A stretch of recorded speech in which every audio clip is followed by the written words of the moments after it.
and might. One nation bound in freedom, peace and unity. Hey, that's so. Oh, yeah. Arise, oh, compatriots. Nigeria call obey to serve our fatherland with love and strength and faith. The labor of our heroes past shall never be in vain. To serve with heart and might, one nation bound in freedom, in freedom, in freedom, peace and unity. Arise, my people, arise, my people.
Thank you. Thank you so much for watching. Thank you. Have you subscribed? Yes, you. Have you subscribed? You. Yeah. Before you go, click. It's free. Click.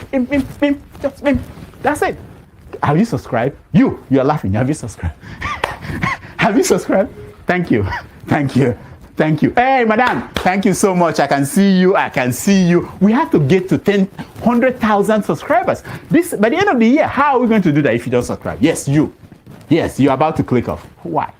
Have you subscribed? It's free. If you don't, ask your son. Ask your daughter. How to? Just one click. Thank you. Thank you. I see you. Aha. Thank you very much. Thank you very much. I'll see you tomorrow.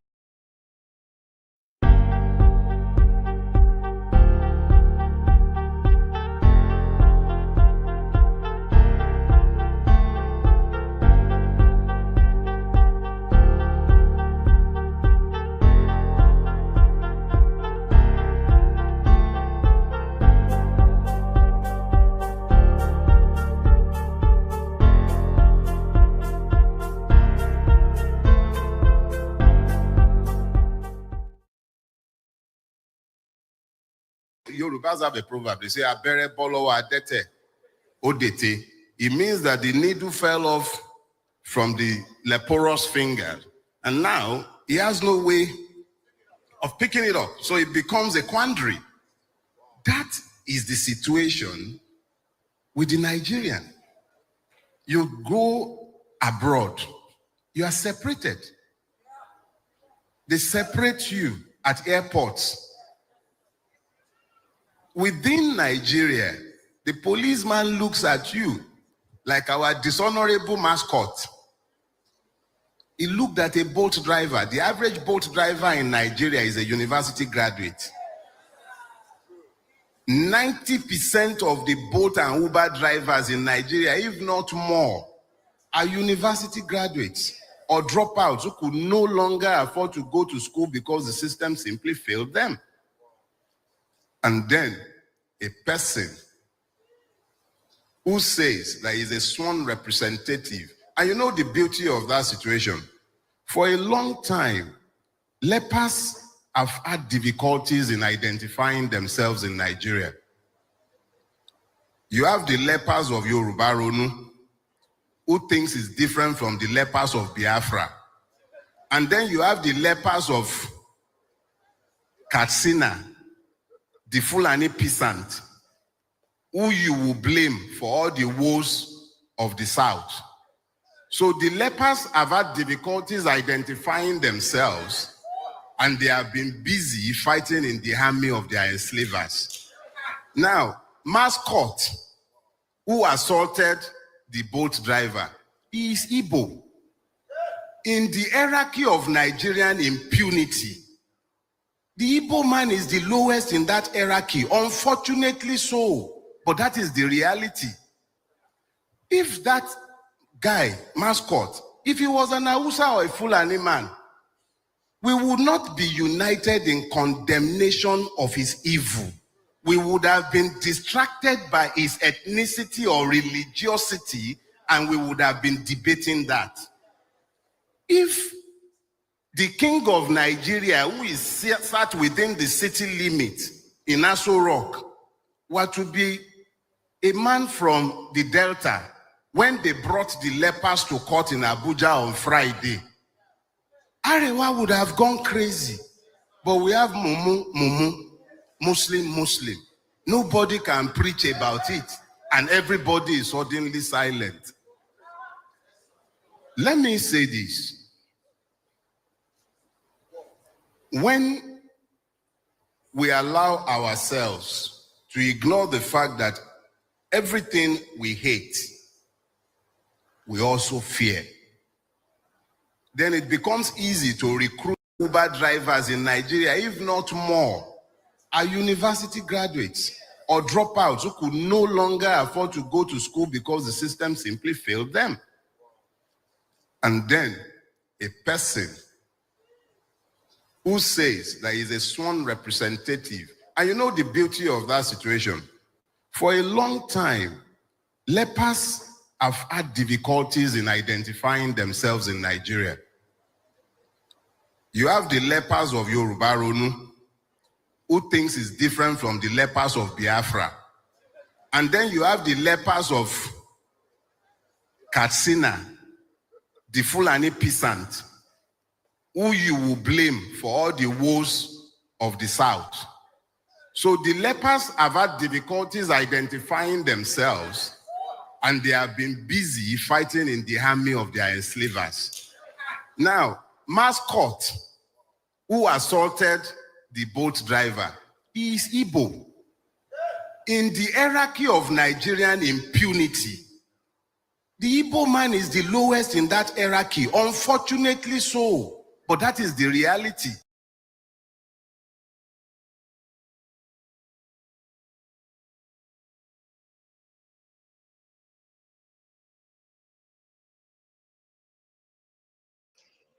Good evening, good morning, good afternoon, good evening, ladies and gentlemen. Thanks for joining me on this wonderful Friday evening, the first broadcast. We had one yesterday, but this is the first broadcast for this weekend.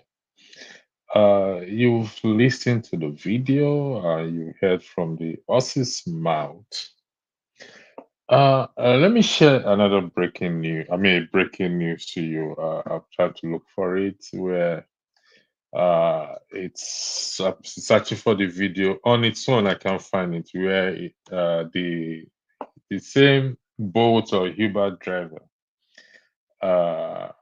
came out to apologize to the lawmaker.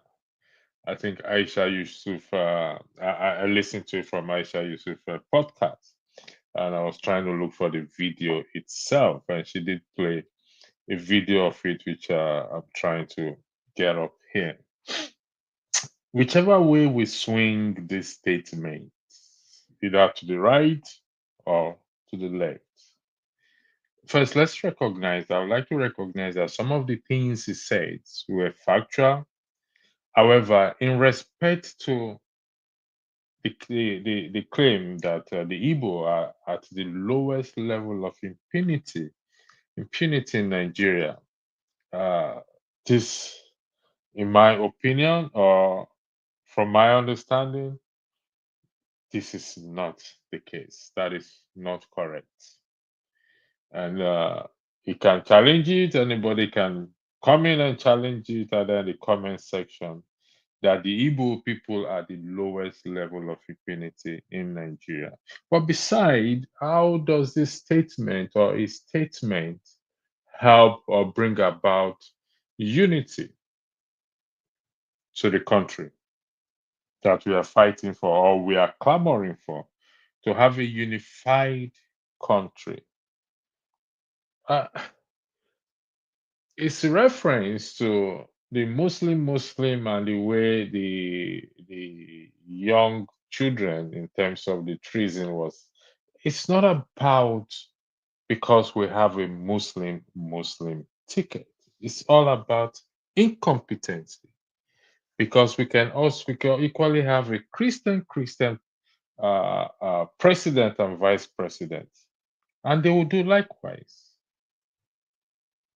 So I find it very disturbing for a man of his caliber, a human rights activist, to make such claim. Is he riding on that sentiment of the Igbos, and as such creating this narrative that the Igbo people are the lowest level of impunity in Nigeria? He went further to make the claim that if it was a different person from a different tribe, we will be divided. Listen, evil is evil. And there's a phrase that we often use that we go from the Bible: woe unto him that call evil good and good evil. So these are the disturbing things, and as such, we find it difficult for the nation to actually move forward when we ride on such sentiment of the Igbos are at the lowest level of impunity in Nigeria. How did they arrive at such? Where are the facts? to support such thing based on just one incident? I wish he could back his claim with facts. And I know a lot of people will ride on it, particularly my Igbo brothers and sisters. Some will say it's right. Most will probably say it's right. Some will say it's wrong. And for the fact that Nigerians from all walks of life came out to condemn this, and you are not turning it into an ethnicity of a thing. It's a shameful, as far as it's very shameful for anyone to want to push such narrative. Whether the person is an Hausa person, whether the person is a Yoruba person, evil is what is evil. They say the toad does not run in the daytime. Something must be pursuing the toad. I'm afraid of my life now. What have I done wrong now? Hey, the pastor. What narrative have I put out there? Yeah, I was listening, and I wanted to find out. It's amazing. They said when you see the toad running in the No, daytime. no. I just wanted to hear, to come in and so I actually watched Dele's video. Yeah. That speech he made on Sunday, I believe. I watched it. But what did you understand by what he meant by that? What was the My understanding is that, I mean, the Igbos, I mean, in terms of perpetuating, carrying out wickedness or the lowest no, level. that's not what he meant. That Okay, wasn't could you what explain, please? Yeah, that wasn't what he meant. So I was surprised when you had issue with that, because he wasn't talking about that. What he meant was that it's not the people who are perpetuating the impunity. He was talking about the people who receive impunity. Okay, so the Igbos are the one that receive more impunity in Nigeria. Yeah. So, I said, sorry, doctor, like I said earlier, either way we swing it, that statement still doesn't sit well. No. Let me understand. Let me put it in the context that he's talking about. Context like, and a lot of people have mentioned that if you see some videos online, if you go to the southeast, the amount of checkpoints you see in the southeast is nowhere else in the country. And the way that you see people, do you know that there are places you go to in the southeast, you have to come down from your vehicle and walk across like military barracks. They don't do that anywhere else. So I think that's what he's talking about. He's not saying that, he's saying that, but then within that context, you see an Igbo person, the lawmaker, who didn't care, because he didn't care who the boat person is. He felt he was important. So he was saying that the people you would think who were receiving impunity from authorities in Nigeria, that they will care. You would think they will care more about other people. But this is one who, because of his position in the country, he's exerting the same kind of impunity on that. That's my understanding of what he said. Okay. But I don't know. It's up to Dele to clarify what he said. But thanks. But let me ask you questions, please. Well, thanks for joining. I know you're not here for long. Regardless of the way, like I said, either way we swing it, whether it is the Igbos that receive or they are the one that dish out, using that narrative in a country that we are looking to unify each other, does it really sit well? You can't unify a country by force. No. I agree with you. Hold on. Let's give me an example. He said, another example he gave is that if the president of the country today were to be Jonathan, and those kids were brought to court under Jonathan, it will have been, the reaction will have been different. But because the kids were, because the president and the vice president, they were all Muslims, the reaction was different. So you can't say because you want to unify the country, you are not going to point out what is wrong. So what he was doing, what he was saying was to point, you can't force unity. You can't. And part of justice is to point out the injustice. If you demand justice, so Dele is on point about what he was talking about, and it doesn't matter who is in charge. Let me give another example. There was something else that was pointed out this week in the news, where because of the people who are in power, because the reaction will have been different. And you know this in Nigeria, if you follow the history of Nigeria, there is no way if Jonathan were to be the one who is in power and these cases were brought to court, it would have been uproar everywhere in the north. So so he's right. Dele is right. You don't there are some things you have to know. Someone like Dele Farotimi will not come out and say things carelessly. He must have thought about that. I'm not saying you can't question him. No, you can question him. You can have issues with him, but you have to just think about it before you, because he's not going to say, he can put out something that has no meaning. The country has problems. You can't force it to. You can't say because I'm the president of the country, I'm not going to point out something that is apparently wrong. He's not even anybody. He's not anybody in the country, but he has the right to point out what's wrong. Anyway, I should have put a quotation on this. Impunity is defined as the freedom from punishment or pain. Impunity is what? From what I just Googled now, impunity then is the freedom from punishment or pain. I just Googled it now. Is that correct? I don't know who defined it. Well, impunity is where you do things without care of what will happen to you. Yeah. So I don't know where. So because I just highlighted a comment here. I know with just a comment here that that's not what it meant. It means Igbos receive less impunity, which we all know already. So it's not saying anything new. Okay. I don't know. People have their views. But what I'm saying is that your interpretation is totally opposite what Dele was saying. All right. Thank you for that, Dr. Rudolph, for joining. If you have more things to say, No, I'm done. I have a meeting. I just wanted to say hello. Okay. Yeah, like I said again, for the record, regardless of whichever way we swing it, I listened carefully to the entire. I did too. I did. Yeah. The same day he was giving that speech, I listened to that too. And he referenced the lepers. Like I said, some of the things he said are factual. Some I don't agree with. Yeah, that's okay. At all. That's okay. That's okay. But one thing I don't want us, I'm trying to do is for us not to fan this sentiment of tribalism, because our ethnicity, it has not taken us anywhere. Evil is evil. Let's condemn it. Whether it's done to a Yoruba person, you're right. Or Igbo person. Pastor, you're right. Go ahead. But the point is still that if something is wrong, you have to mention it without fear. You are not going to artificially, you can't make the country united if there's no justice. So if anybody is pointing out injustice in the country, you should hail that person. He's not trying. You can't say because he's pointing out injustice, then he's trying to break the country. No, that's not what it is.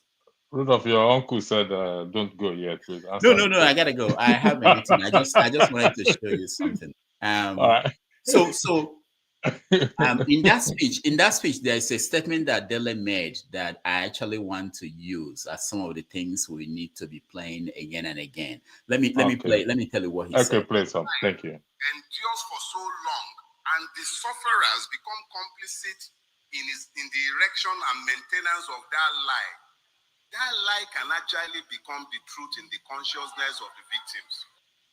When a lie, he said, when a lie endures for so long, sufferers become complicit in the erection and maintenance of that lie. That lie can actually become the truth in the consciousness of the victim. Yeah, I agree with that 100%.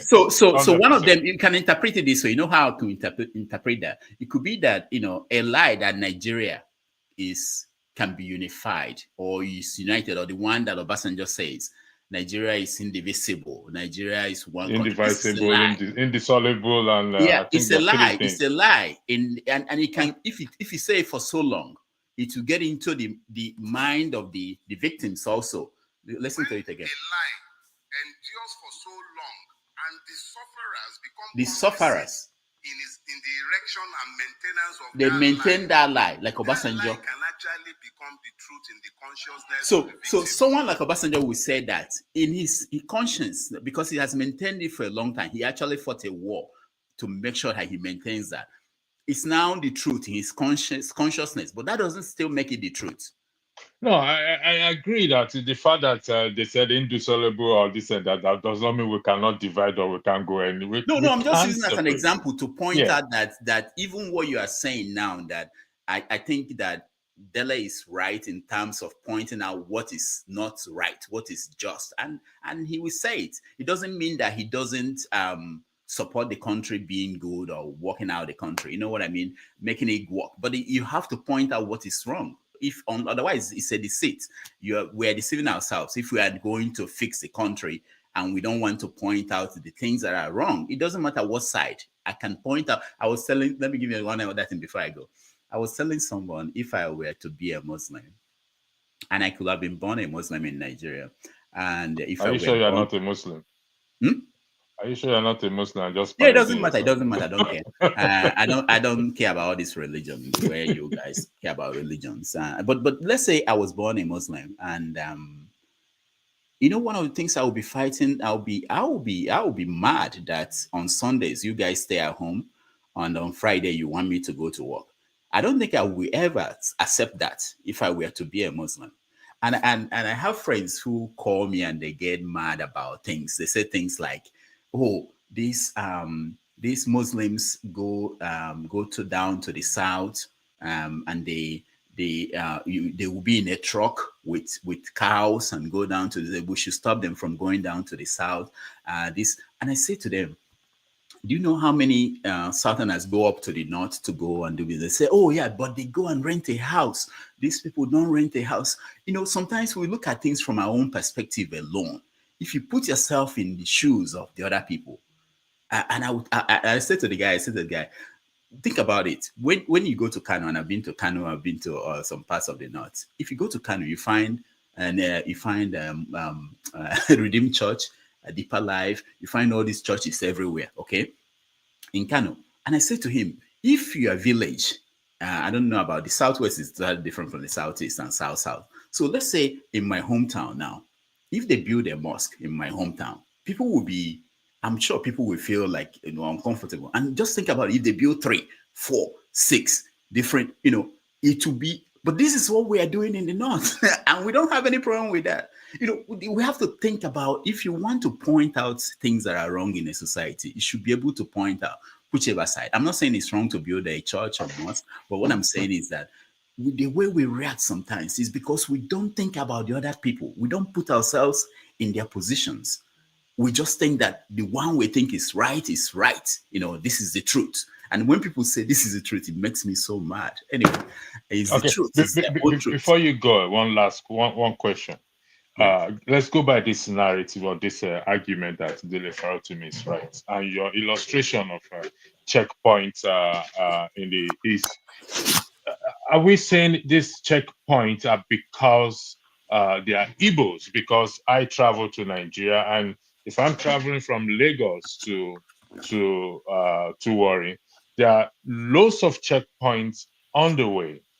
I've not been to the East, so I can't really say what is happening. Are we saying because they are Igbos, that's why we have so much checkpoint, or it's as a result of the No, unrest? let me tell you what the government will say. As a result of what? Say it again. Sorry, finish up your thought.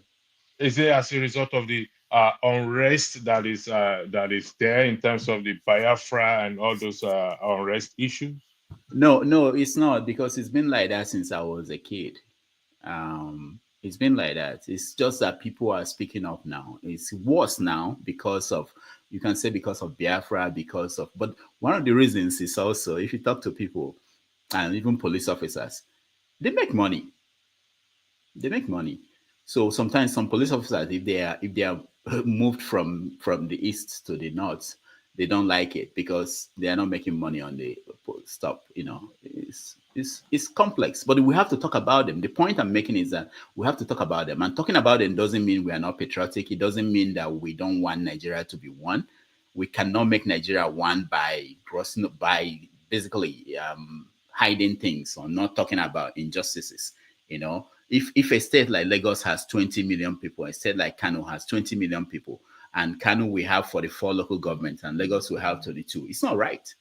If there are if there are 6 states in the northeast, and you have 5 states in the southeast, it shouldn't be, because they share money according to the number of states you have. So these are things that you must point them out. It's not because you don't care, because you want Nigeria not to be united. Then you hide it. You can't hide it. It's one of the things making people angry. When you hear people say that someone who took an exam to the federal government college in Ibadan or in Delta or in the East will score 140, and someone is scoring 3 in Sokoto, and they're going to got admission. Yeah, it's not right. You have to point them out. It doesn't mean you don't want the country to work, you know? So. Okay. Right. You say you're leaving. I have 20 questions for you, but one more. Just give me one more. No, I said I have 20, so you can take 10 out of the 20. No, I'm sorry. I didn't plan to come. You know, I have something that's so. No. It's nice to have you come here, and going forward, it's something if you can do regularly, not just Saturday. I'm putting that to you as well too, as we discussed. But in the terms of when he raised the issue of those children that were charged for treason, and he's kind of putting it as because we have a Muslim ticket. Do you agree with that, or because is it not as a result of incompetence of the presidency, and not necessarily because you have a Muslim? No. What he was saying was that the reaction would have been different from regular people in the north. He wasn't saying, and the reason why they didn't react was because they felt that their people were the ones who were in charge.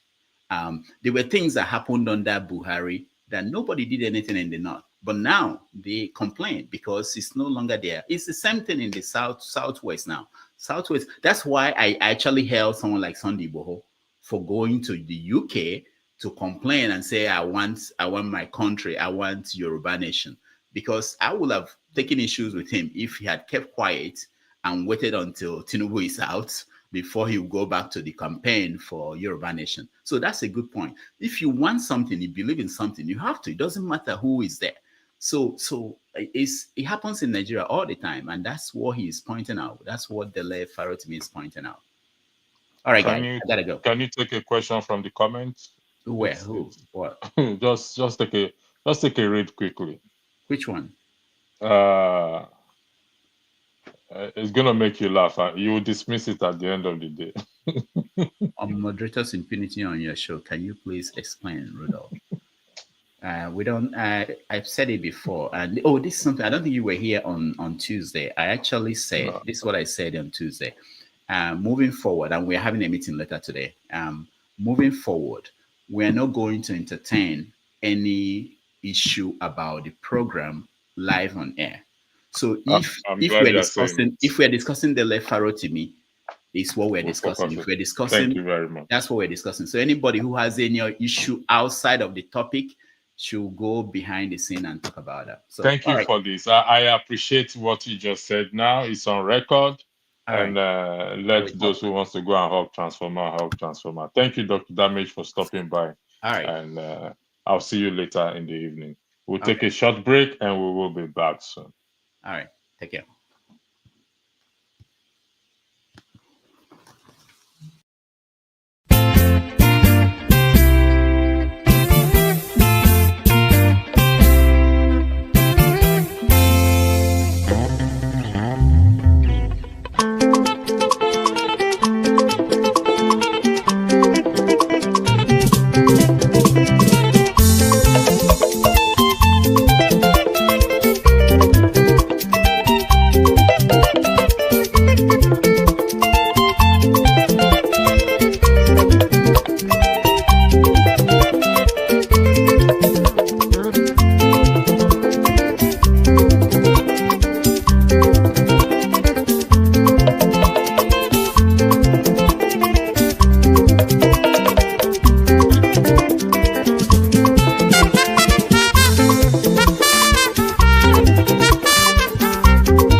thank you for joining back. And Rudolph, if you're listening, thank you for stopping by, as the toad does not run in the daytime except something is pursuing it, and for shedding your own view on this issue. And like I said, either way we swing it, uh, we have to be careful as far as we're concerned when we are pushing.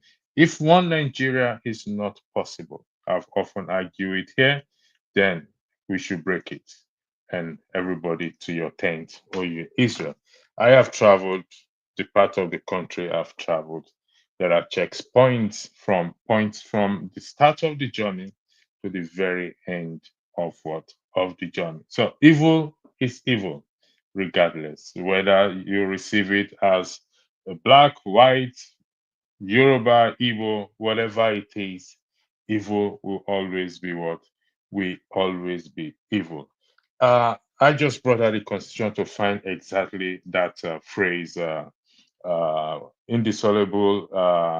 It's 3 words there that was used, and regardless of what phrase was used, uh, it does not necessarily makes it true. And if we have to go by what is happening now, then we just have to call it quit. However, again, I keep saying I've argued it. Audie was here, several people were here. If we can't stay together as one, or a particular ethnic group is claiming that they are not being fairly treated, which is a fact, then they should do something about it, set up their own perimeters in their region, and have their own army, and break away. That is how simple it is that we can do it. But in the context of Nigeria, we all know every one of us suffers from the hands of the authority. As they said, everyone have eaten breakfast. There's nobody in Nigeria that Nigeria has not happened to, particularly in this present context. So I won't sit here and find anything based on ethnicity or religious or tribe. No, what I would do is to try to balance the truth where possible. Also, we don't push deliberately, as some in the comments, those who knows more than every one of us, that we deliberately push misinformation and lies here. Well, good luck to such things. That the platform does not push that, and that is why the boss came on to weigh into this matter. So, as the things is, as things stands, the show continues. Regardless, I go to the first comment of the day. For those of you who have joined, I'll go to the first comment of the day. The real clip. She said, LOL, no, Nigerians are not united against him because of his ethnicity. Nigerians are united against him because Nigerians are angry this period.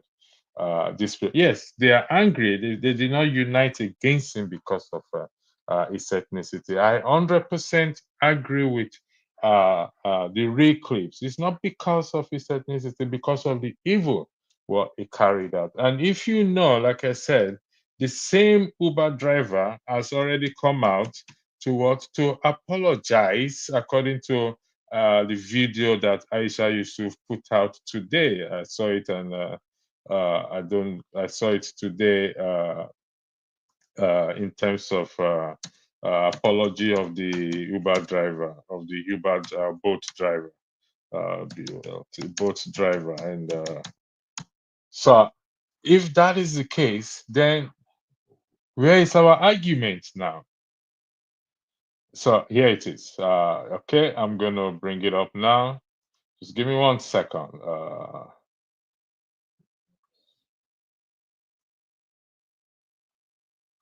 So here is the video. The Uber driver apologize for what reasons? We don't know.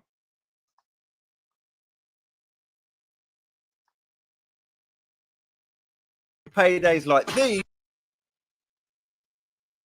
we can unite this nation.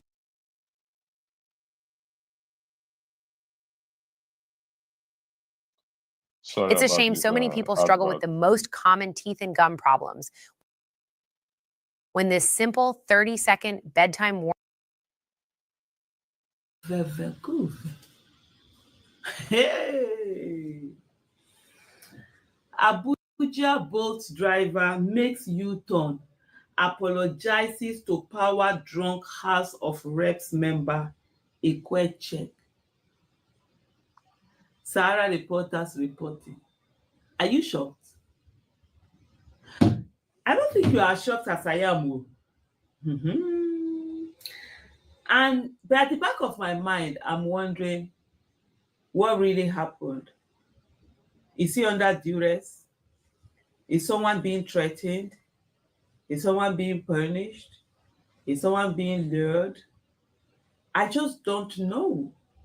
But before I go on, let's read what Sahara reporters have to say on this. It says in a video statement released to the press on Thursday, Abu Aseya expressed regret for provoking Ikweche and asked Nigerians for forgiveness. I need to see that video. Nigerians, my name is Dele. Abu actually the boat driver that had a misunderstanding with Right Honorable Mascot Igwechi some days ago. I still actually want to apologize to him that I'm sorry for whatever I must have said or must have done to have provoked him to that level of anger. I am very, very sorry.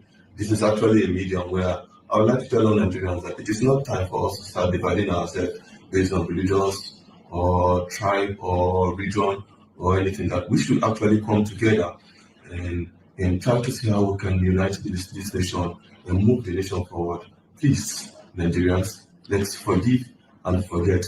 As even contained in our Lord's Prayer, that Lord, please forgive us as we forgive those who trespass against us. For there is no justice without forgiveness. Thank you very much. And I still want to use this medium to thank my family members, my parents, my brothers, my uncles, and everybody that stood by me. I want to appreciate all of you. I love you all. I love you all. Thank you. God bless Nigeria.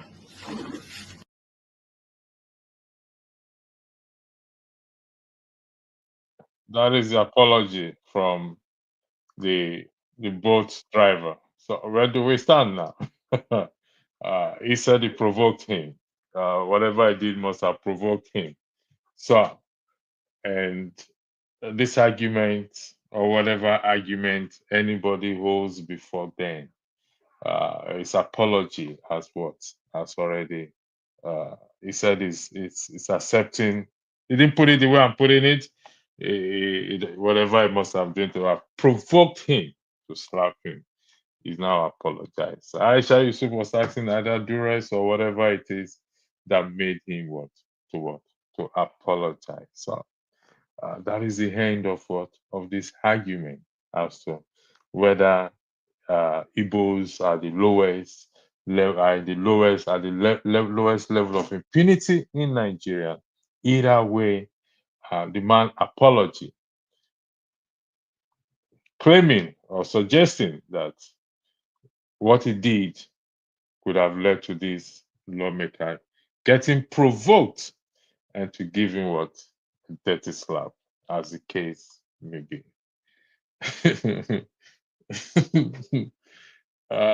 So you see, the way we're going in that country is whichever way we argue it. I said either way we argue it, whether I am right in my argument in terms of what Dele Farotimi said, or I am wrong in interpreting what he said.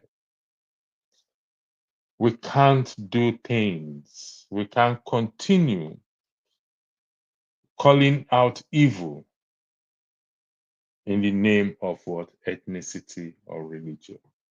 Now, we have to call out evil for what it is, regardless.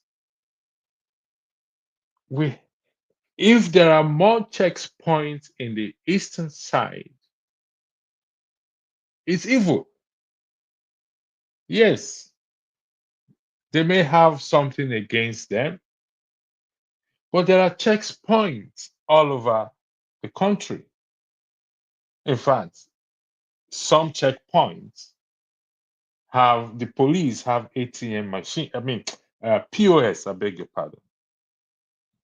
They have what POS with them, where you pay the bribe. I've seen it. I have to be honest with you. I was traveling from Ugele. I think we were going to Zoro. I was the only one that they did not check on that vehicle.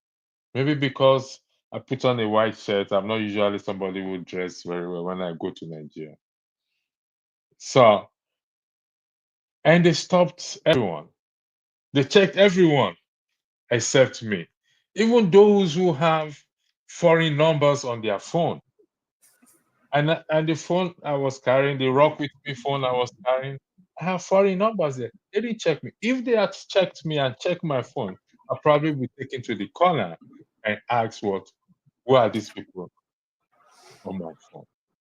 So if we're going to describe evil, let's describe evil rightly. And we must not base it on religiosity or ethnicity. Too good. Thanks for joining. Thank you. The floor is yours. Thank you. All right. Electricity. I actually listened to you and Dr. Damages earlier, and the way you were trying to, describe impunity and all this way. Electricity, I must confess to you. Last night, I made a decision. It was a decision to do what? It's very painful. To me,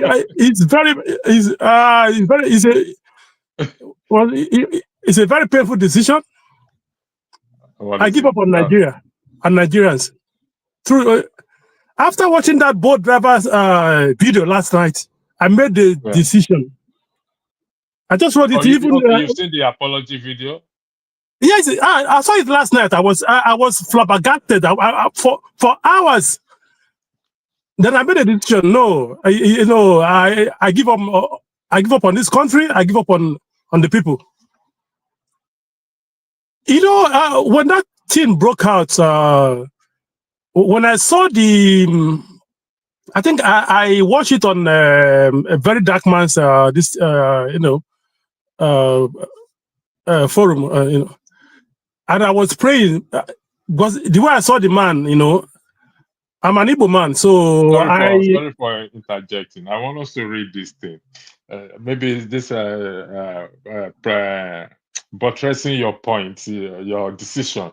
Okay, we cannot cry more than the bereaved. This is how we empower our oppressor. Instead of this young man calling for compensation, he's crying for unity. That's the end of this matter. You see what I'm talking about? Even the speed at which he left the apology and jumped into unity as a unity crusader, as if we don't know. So that tells you, even did you notice the background of the picture there? The picture of the guy. Imagine and then if you had if you are maybe I don't know if you have seen the video this morning by Very Dark Man that explained the whole thing, how the people called and from 10 million naira and one Corolla this thing to 5 million naira, they agreed on on compensation. Then that was how I said, so all this thing was all about monetary inducement, So I imagine, look at the people you are fighting for, the people you want to, so that made me, I have been nursing this project that I want to do in Nigeria since 2017. If you know my background, I used to tell you I go to Nigeria I spent 3 months. I would leave my business here where I'm supposed to be earning money. This year, I've spent 4 months. I spent 2 months in January to March. Now from August to October, because I wanted to set up a company where I will employ them. I'm not even after the gain or whatever. Just to engage people, let them engage in something.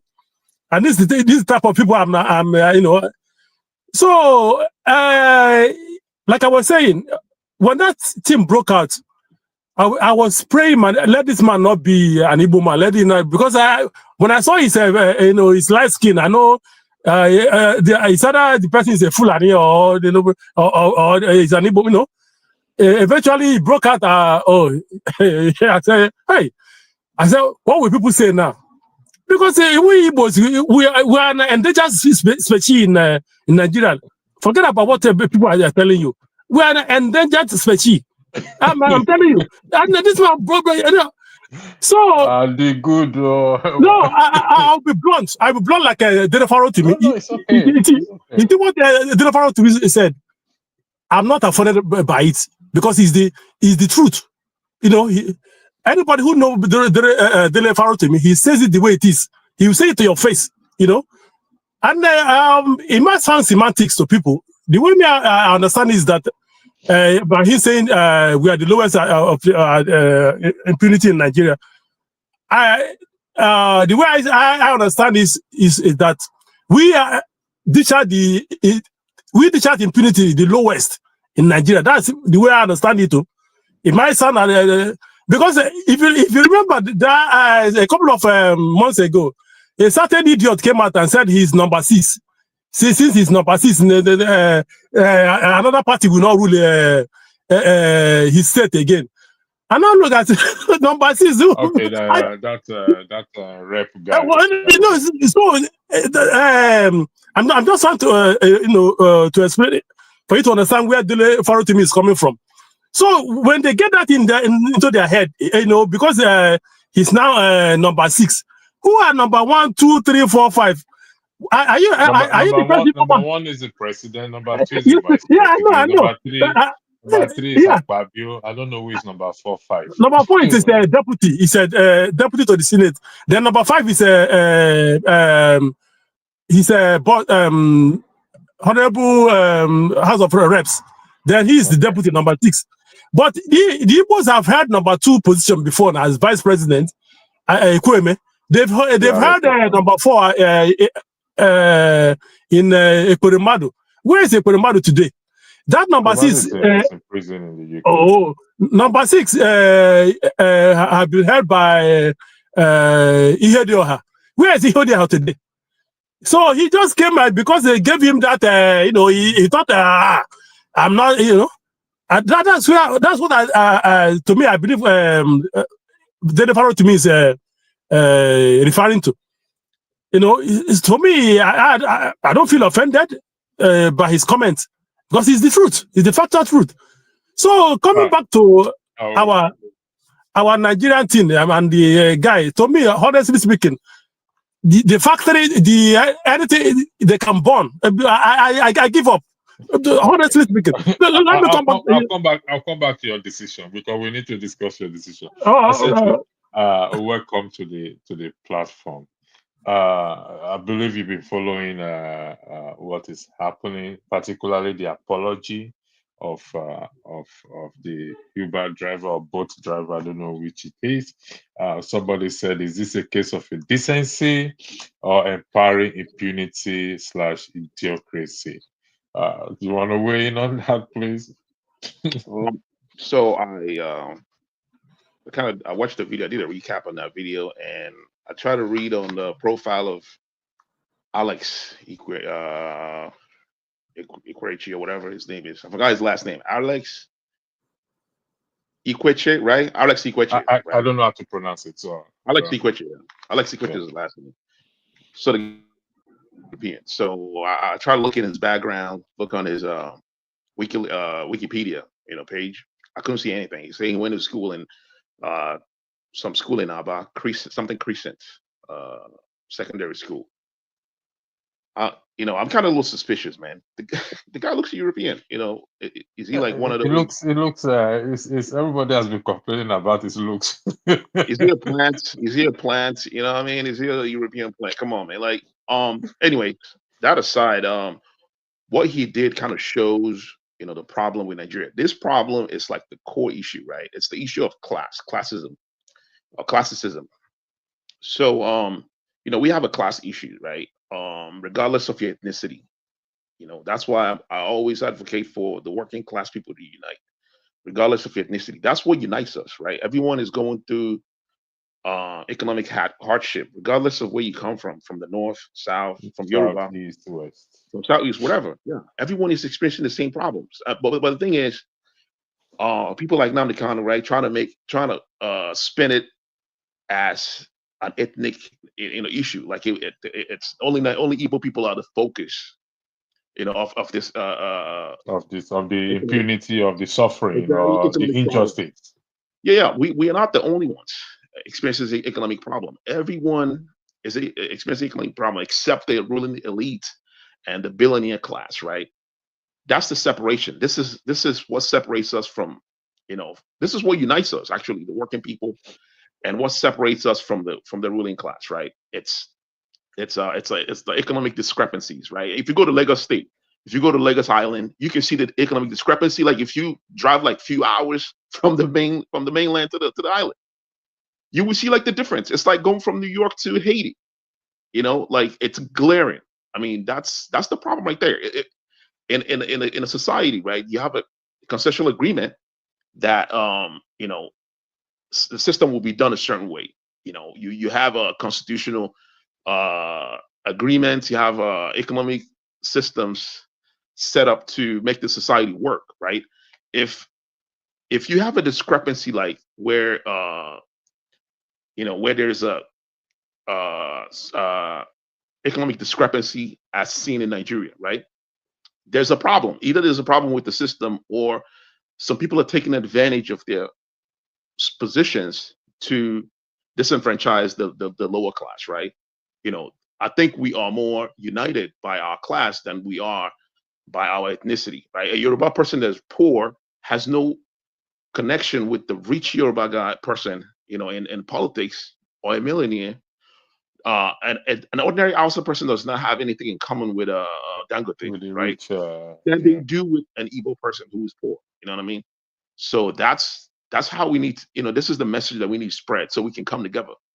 You know, Yeah, and forget. you're right, Eccentrics. That's what I'm saying. Whichever way we swing it, we should not make it anything tribe or whatever it Right, is. right. Like Evil the is evil. case, yeah, the issue that we saw, like the video that you played, right? Alex is Igbo, right? He's a rich guy.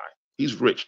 So his wealth, his position in the class, you know, made it possible for him to treat the guy, the Uber driver, The way the way he treated him, regardless of the Uber driver's ethnicity, right? It wasn't like I think the Uber it driver wasn't, is an Igbo guy by the name, if I'm I thought correct. oh, okay. I don't I know. don't know. I don't know. I I don't thought he know. was We'll Yoruba. probably play it again to be sure. Was I he don't know Yoruba? where it's from. I thought he was Yoruba, right? I Oh, don't know. We'll probably play it again. I think his name was shown by. It's not. The I mean, good. even if Where is he, it from? where's it Yeah, from? no, I'm Igbo. That's not an Igbo name. I'm a pure Igbo man. So when I see Igbo name, I know Okay. he. No. We're just guessing. We're not saying it is an Igbo. No. I'm not Yeah, sure. but I mean, he was able to treat that guy that way, you know, beat him up, tore his shirts, and because the guy is on a lower class, because he understood his class, you know, the position that his class put him in, you know, and he can do that to anyone. He can do that to Hausa, Igbo, Yoruba, someone from Niger Delta State. It doesn't matter. You know what I'm saying? That's the he understood the difference based on the class, right? Not based on ethnic affiliations or whatnot. You know, that tells you something. And if you look at how people are coming up against that, you know, it shows that we actually consciously aware of the issues, right? But then, you know, when we have discussions, people start bringing up like our ethnic differences and our religious differences and all that. You know, it's a contradiction from reality. You know, in reality, we see that this is a class issue. You know, this guy is like flexing his position and saying, "Hey, I can make you disappear," right?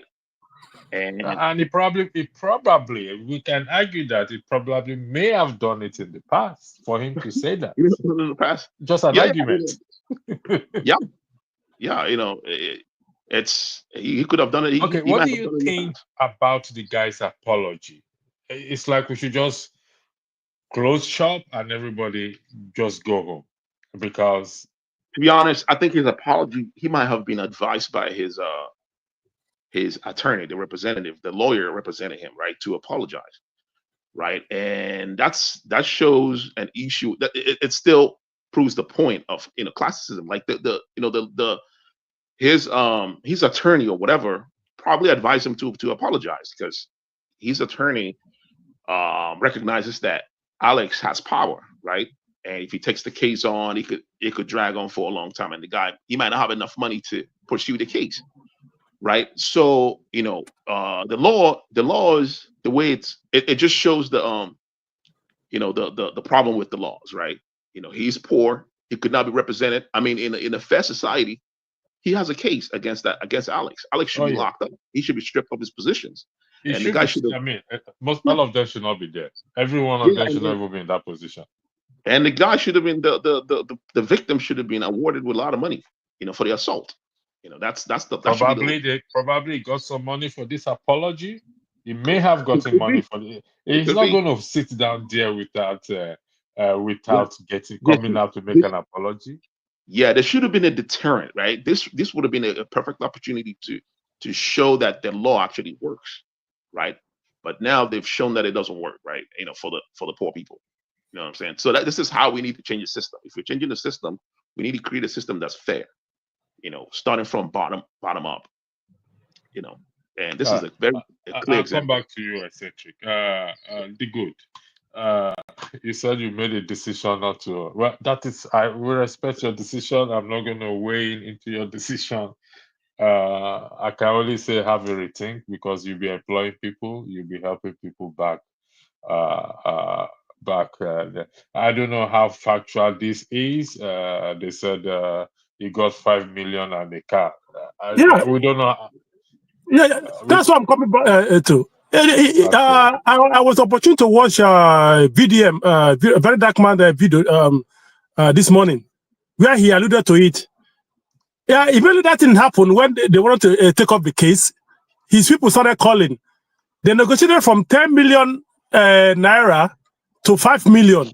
Then one Toyota Corolla, because according to them, he was renting the boat, the car for the, for his boat thing. Now he wants his own. He wants his own car now, plus 5 million naira, which they agreed on. So that's why I'm saying when my guy was saying maybe he was threatening or whatever, that was the guy. All of these things for just monetary inducement. The guy has collected money. BDM was annoyed that the day. So when he went back to collect the money, although BDM confirmed that he was aware that they transferred 2 million, 1 million, that is totally 5 million, that he was waiting for them to bring the Corolla car. Until the next thing he saw was the guy has gone to the guy's office to make an apology video. So that's why I'm telling you. You see, these people you are feeling, you are fighting for. No, forget them. So that is the latest this morning, because I watched the video from VDM, where he confirmed that the guy collected a total of 5 million while they were waiting for them, the people to bring the Corolla. All of a sudden, he saw the guy apologizing in the video. So that's the situation. So now coming back to my decision and everything, electricity. I'm tired of this country. Please, I'm tired. I've been. Show is here to advise you. When you see such people like this in the daytime, like Rudolph was here, they say a frog, the two does not run in the daytime, something is pursuing them. I will come back to you. That your decision, and we'll still discuss that your decision. don't swallow it. Sure, a man of prestige. Welcome to the show. Can you Good weigh evening. briefly on this thing, because I know you will stay here long. Yes, good evening, Electricity, and good evening to the panelists and the chat gang. And to those of you that will watch it later, I think I came on because of this Bolt driver guy. When the news broke, I shared it, it was the hot thing to discuss. But I'm not surprised this happened the way it's happened or it's ended the way it's ended. I saw the VDM video this evening about an hour ago. And that's why I decided to come to speak on it, because what VDM basically said is that after the whole thing happened, he got his lawyer involved, Deji Adeyonju, and VDM was asking for compensation for 20 million naira and a Corolla, because the Bolt driver, as most cab drivers in Nigeria, they don't own the cars. So he said, okay, give this guy 20M and give him a Corolla. They said it's too much. The Alex people said it's too much. We'll give you 5 or whatever. Even when Deji found out, Deji said there has to be 50 million and a Corolla. They shall begged. They agree on 5 million and a Corolla. So VDM said this guy got 5 million naira in installments. Then it was somebody else that told VDM that they had given the guy a Corolla. So VDM called him and said, guy, how did you get a Corolla and you didn't even carry us along? You didn't tell us.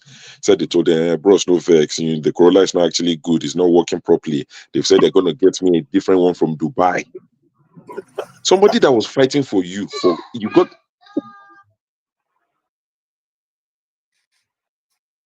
the Corolla. You didn't think you should tell him. He now called you and said, bros, no vex, blah, blah, blah. So VDM said that as at yesterday, this cab driver and his brother, they were at Alex Ekwechi's house, chilling, lounging, just on a Thursday evening, just chilling with the honorable member. I think the apology. I think we should end this show and go home and sleep. I think the apology came because they probably offered him more money. That's my guess. That's what I think will probably happened. They probably promised him more money. Because if he apologizes now, it changes the whole narrative and the guy can keep the title of honorable because it's no longer his fault. The Bolt driver is now taking the fault. It was me. It's my fault. He said it. Yeah, exactly. And there was something similar that happened. I can't remember. There was a particular politician. I don't want to give a wrong name, but there was a politician that went to. His name is Abo? No. The one that slapped somebody at the sex shop in Abuja. No. Recently. Oh, yeah. There's something that they call. The one that was involved with a woman. Yes. I think I sent it to the group chat. I sent it to the group chat and I later sent you the update. Yeah. The lady went to this, is it Berekete family a bit TV? And she said that the politician has been sexually abusing her. She was becoming like a sex slave to the politician and blah, blah, blah, blah, blah. And the next thing, the politician came, started crying there. And the guy that runs the show said, oh, can I go and speak to the lady, the one that is accusing, the person that was accused, and the partners of the two people? So he went in with 2 couples to speak, and they came back, and the lady who accused our guy, the politician, instantly said, I was lying. She apologized as well. So this is recent. So I'm coming to that conclusion, and I don't want to come to it. Pastor, you're a pastor. When God was, when this guy was asking God, even if you find 10 people, would you spare them? If you find 1 person, because at this point, I'm at the point of saying there's no point fighting for a lot of people who are in Nigeria, because they will be the ones to make you look stupid in the end. But I also know and appreciate that there are some people that won't sell out. But most of these people, because the ones we're saying, how can people be fighting for you and you would turn around and apologize to your abuser and say you are sorry, it is your fault, because of how much? And this is why it is easy. I'm sorry, I know the people who are more Christian than I am will come and start saying, how did you link it? But this is why it's easy for your oppressors to come and say, PFN, Waliuki, the chairman, the president of Pentecostal Fellowship of Nigeria, Waliuki, is saying that Nigerians should fast for 40 days and 40 nights to turn around the economic situation of Nigeria. That is yesterday. He was telling them, the people oppressing you will eat in those 40 days and 40 nights, and nothing will change. Mrs. Tinubu and Nuhu Ribadu, our national security advisor, somebody that should be advising the president on security matters, is leading prayers. Because they know the type of people they are dealing with. You see things like this and you say, why do I come to have your say 247 and waste my time every Saturday? Why do Mayegun, not Mayegun as a person, but people like Mayegun, people like Niger Watch, and you start to think these guys are putting in their effort, their time, their own safety on the line. And the people they are fighting for, look at some of them saying that Alex Koichi, whatever his name is, isn't in the wrong. I am the one that is. How much? How much? If you don't fear Nigerians, I fear you. The person that does not fear a Nigerian, I fear you. And Kemi Bettinok says she doesn't want anything to do with us, and we are complaining. Even me, I don't want anything to do with you people. I have to go and find a new name. Man of Prestige, welcome to this wonderful show. We're gonna go around again after Man of Prestige, and we're gonna time ourselves because we have 5 of us here. Sure, I've left. So, Man of Prestige, the floor is yours, please. Yeah, thank you very much. I mean, what do I have to say about this? This first topic, you just brought up. Say anything that is under your cap. Just say anything that is under your cap. This good guy or whatever. I mean, it's quite obvious.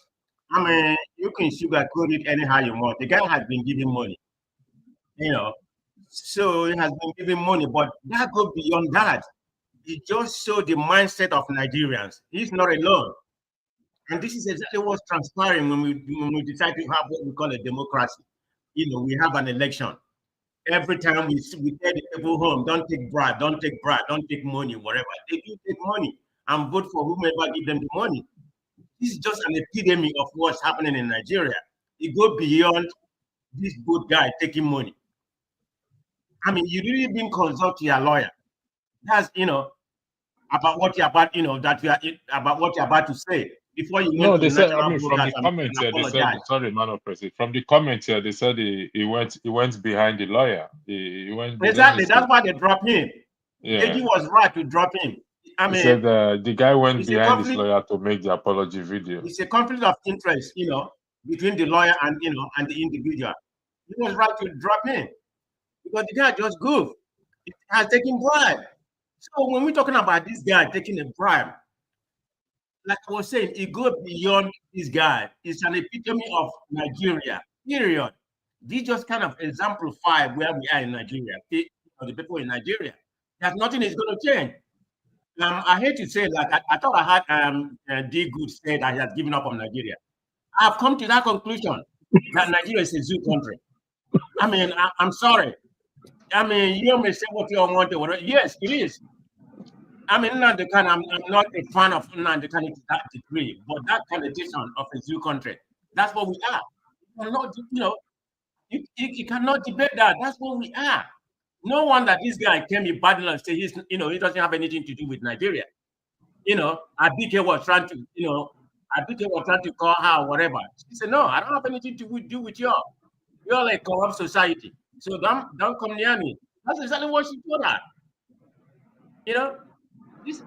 I mean, Nigeria has become, I don't even know what word to use. I mean, people will be saying because you're in diaspora, you have, enjoying and everything. That's why you're saying that. But if you're in Nigeria, you're going to behave the same way. Well, I'm not there. I can't say if I'm there, what will happen. But I'm privileged to be, in a society that actually works. I don't see anything. I don't see any head forward going to that country. I'm sorry. That's just the way I see it. Maybe not in my lifetime or whatever, hopefully, but I don't see that. I'm just telling you what, the way I see it. I mean, that's in reference to that. There's no way I can ponder that anymore, say whatever I want to say. He has been paid. But you should take that, because he has been paid. Beyond that, look at the Nigerian society. It just, exemplify what we are, the mindset of Nigeria. Yes. Thank you, Man of Prestige. I'm gonna go to, like I said, there's no point to argue this matter further because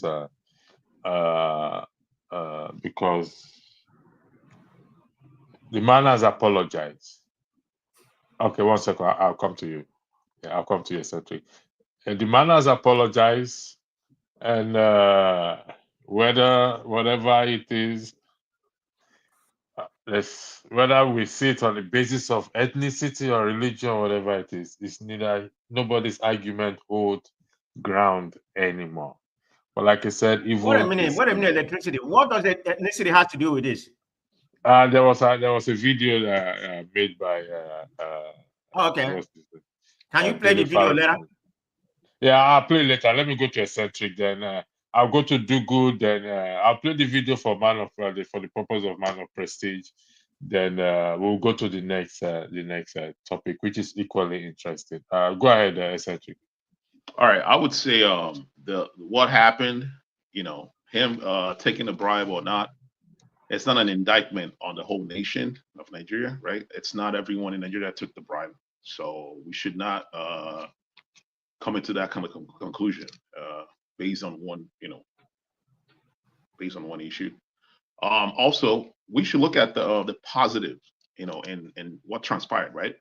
The people were able to stand up, for the victim, and with the aid of social media, it's positive. It shows that we can actually hold these politicians accountable, right? And he was held accountable regardless of what the outcome was, right? And also we need to put into consideration the economic condition that necessitated,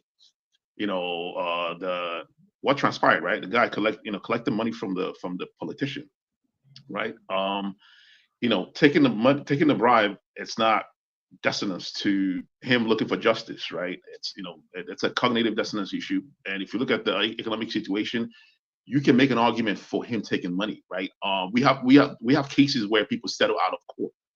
This is a form of settling out of court. I agree with you on that. But I would say if he settled out of court, he would have probably got more compensation. But since the economic situation is so bad, 5 million seems like a lot of money for him getting the deal. Okay, Eccentric, I agree with you, but do you agree that the apology is actually the problem here? The apology. Should they have apologized? Okay, the apology does not negate the fact that the politician was held accountable. There are cases where this kind of things happen often. More often than we know, and justice are not served. This is half justice, but it's better than no justice at all. Him apologizing does not even change anyone's mind, right? We hold our conclusion. Alex was wrong. We have evidence. We have a video evidence. His apology, of course, we can deduce anything from his apology. We can claim that he was bribed to apologize, which is plausible, right? It's a plausible deduction, but it does not nullify the whole event. The fact that there was justice, people protested against that, and we're able to have an outcome. I believe that this will set a precedent, going forward. Sorry, I'm not pressing. I'll come to that. I'm just pressing on that. I'll do good, please. I beg you. What precedent is this setting whereby the lawmaker is not held accountable? The precedent is that these guys can actually be held accountable to a certain extent, right? Because we know that they have not always been held accountable in this type of issues. We've seen cases where people in the Navy, the Nigerian Navy, will be driving on the road. If a car is if they feel any kind of infringement, right, they will just step out and slap the driver or break the windshield, right? And nothing will happen, right? We see this happen often, with the governors, with the Can I say something? Right, you go ahead, man of President. Hold on. You want to address you made some point, but I think I beg to differ with you. I'm coming from a different narrative, because I said that's an epitome of Nigerian people. The reason why I said that was the bribery connection to this and the apology. So this guy just apologized, said that he's culpable to what happened, or tried to blame himself. In fact, exonerating the House member. That's what he actually did. Hold on. Yeah, if the person that did the perpetrator was a poor person that don't have money to bribe him, would he have done this? Would he have justice? I don't believe justice was done because it was an easy way out. Like I said, it's not justice, right? And if you look at his apology, right, he saw that the issue was kind of devolving into ethnic problems. He used the opportunity to kind of kind of calm things down a little bit. You need to look into his apology. It's not just an apology. Just look into the whole context of his apology. I think some part of it were actually good. You know, because some people were trying to take advantage of that to push the ethnic agendas, right? You know, the ulterior motives. Yeah, that is what we want to avoid. So he was able to quell that, you know, with his apology. I don't fault all his apologies, right? But you know, I stand on the fact that he got half justice, and it's good. We should push forward with this. You know, however we got to this point, if we keep doing this, you know, at a certain point, we will get full justice, I believe. You know what I mean? Rather than nothing. Yeah. Thank you. I'll go to Do Good. Desta, welcome. Then we'll start with Do Good. Okay, Do Good. Yeah, let me just say something. There's always going to be a form of compensation in this whole thing. Yeah. But the way the manner the guy went about it is what, you know, is my, you know, my annoyance. You know, like I said, I watched VDM this video this morning. The guy was like, you know, he was shocked that how can this guy go behind him and Deji Adeyanju, the lawyer, and I made a video, you know. So then it comes down to that probably the guy must have collected the car without them knowing, which eventually became truth. So if he brought out that thing about we Nigerians, there's an element of betrayal and deception to me, because the people that helped you, when it comes to the actual you know, inducement coming in, you went behind them and went back to your oppressors and was dining and, you know, whining with him. You know, if VDM was involved, there was no way that guy was going to apologize. He would just say probably, yeah. Like I said, there was always going to be some kind of you know, out of court settlement with monetary inducement and whatever. But that apology to me, no. I believe they even pay him more for, you know, they even pay him more than 5 million. They added some change on top of the money for him to come up, you know, and ridicule himself, you know. If you watch that apology itself, from apology you jump from apology, then jump to another thing, you know. Yeah, there could be some element of tribal, you know, this thing, you know, like some people are misinterpreting Dele Farotimi comment. Yes, and I told you, I said I'm an Igbo man. That comment doesn't offend me anyway, because truly what he said was the truth. We the Igbos are the less, you know, impunity is mainly, you know, dishing out the letter. I mean, not dishing out punishment. You know, in the Nigerian context, there, and someone or if man will go and do something and then get away with it. Or you know, how many times have we, you know, been involved in it? Good. Evil is evil. I don't want us to tribalize evil. I totally condemn it. You know, to me, tribalize evil. That is the angle I'm coming from. Whether Dele Farotimi is right or wrong, whether my argument is right or wrong, we should not tribalize evil, because while you're seeing yours, you don't know what the other people are also experiencing. Let's try our best. Let's highlight the evil, irrespective whether it's being meted out to the Hausa man or it's being meted out to the Igbo man. Because let's be realistic here. Yeah, you conclude. Let's be realistic.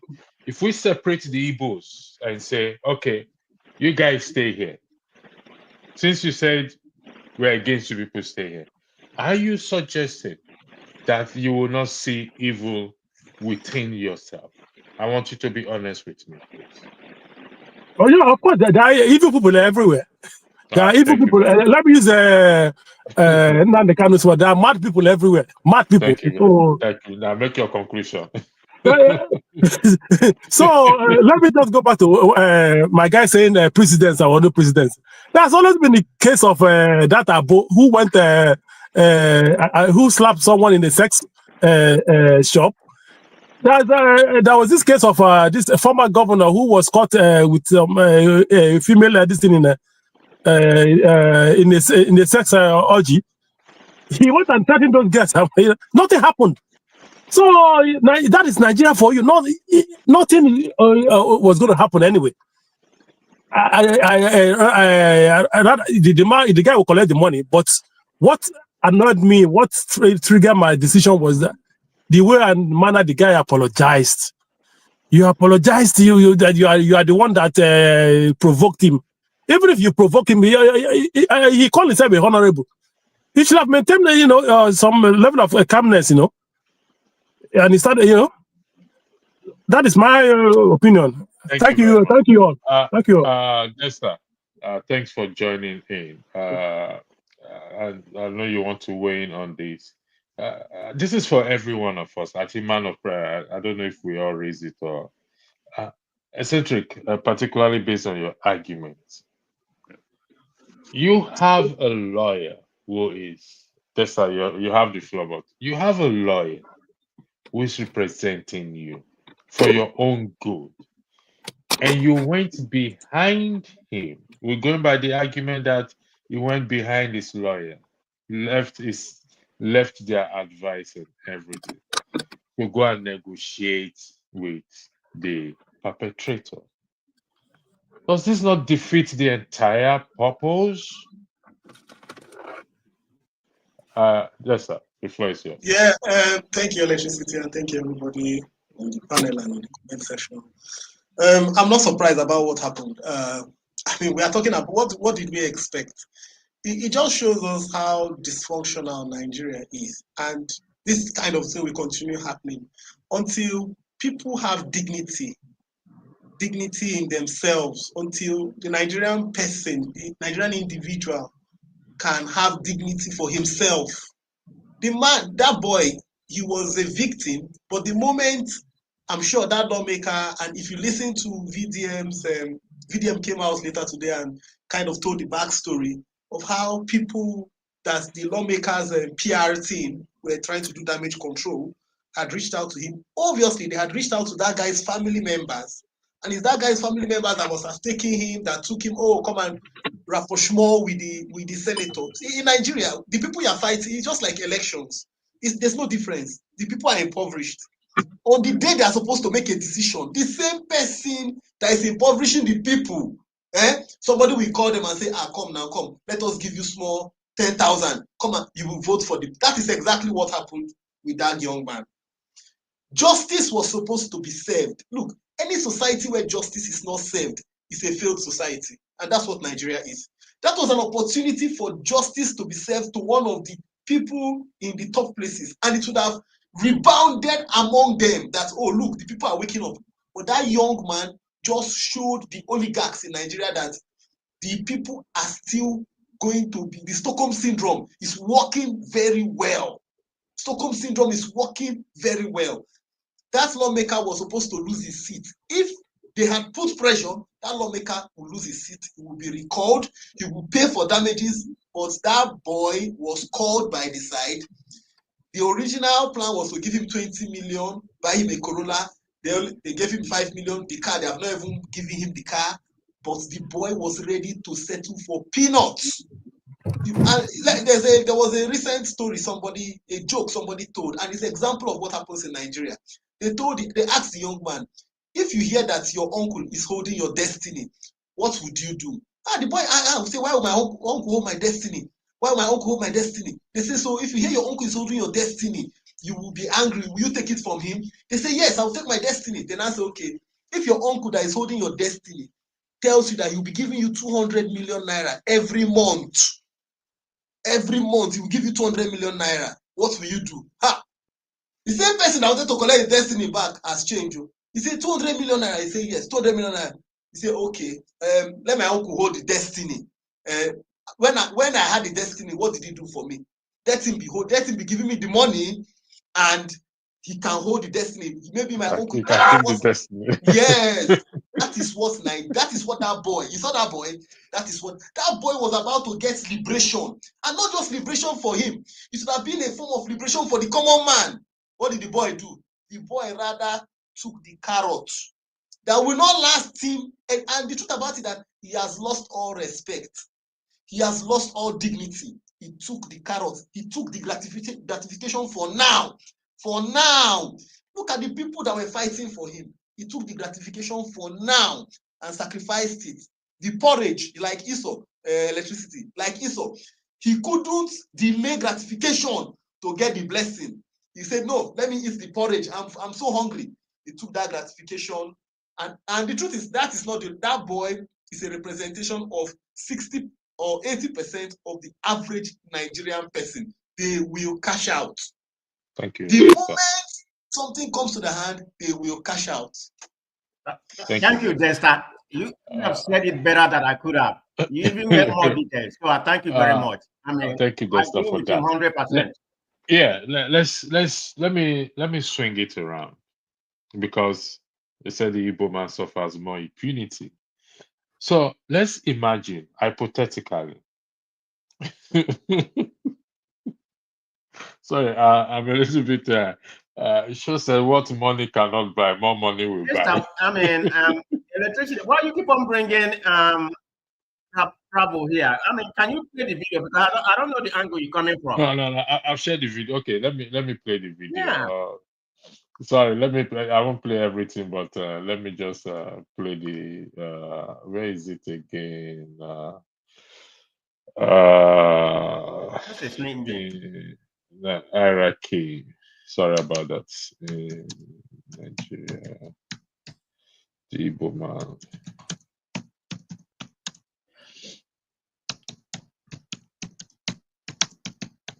Sorry about this.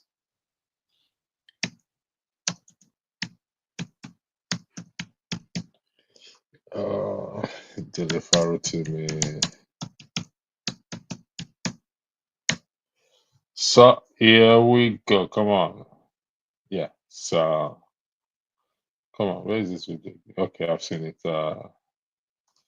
It is. It just take a bit of time to upload. So you know what, electricity. If we can't get it, go to Tonya. I can get it. Yeah, hold on one second. Hold on one second. Man of prestige. Calm down. I'm there. Oh no. It's the wrong one. Escape. Sorry about it. Come on.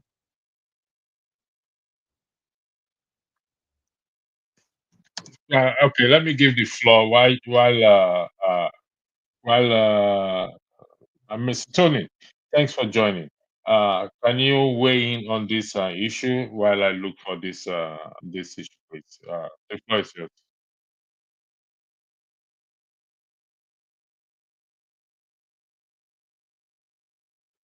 You are muted. Yeah. Greetings to everybody on the platform. I've been listening, although not from the beginning. I think that from the things I heard, Desta was spot on.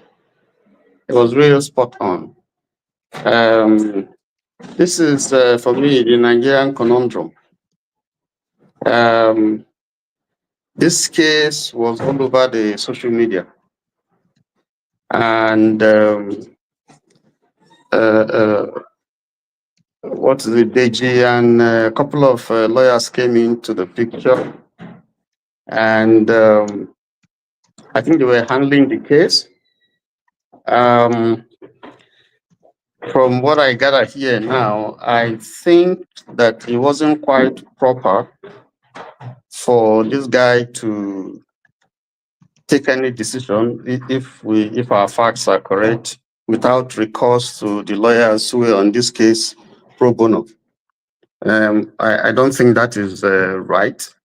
And I think all the credibility and all the accolades that were given to this guy with regard to his conduct, he's just been wished away by that particular action. But let me say that we don't know the facts exactly. Whatever went underneath in terms of his negotiations, discussions with the honorable and all those who were on the other side. I suspect that a lot of pressure would have been put on him. And then he acquiesced to whatever demands they made. But again, like I said, that wasn't quite right, because whatever it is, he ought to have sought the advice of his lawyers, or perhaps let them handle the deal. I think that the honorable won't let that happen, because when you bring in a lawyer into it, then it gets more complicated. Now, that said, on the part of the House of Rep, I never ever believe that anything will come out from their intervention and so on, because dogs don't eat dogs. And if you go by the Nigerian situation, they just try to sweep it under the carpet, because they are same of the same. That guy is from the same town as the former governor of Abia State, and he's in the Senate. So you are dealing with big guys. It's a pity, this situation. And then lastly, I want to say that if you look at the guy's so-called apology, for me, it's really not an apology, because he's saying he was provoked. That's what he's saying. He's saying, you provoked me. So he's not saying that I was guilty. It's just because the thing has been exposed and taken to the dimension in which, he couldn't handle anymore, because he had thought that, I have the IG, I have everybody in my pocket, I have the big guys, you're just a little rat, you can't do nothing.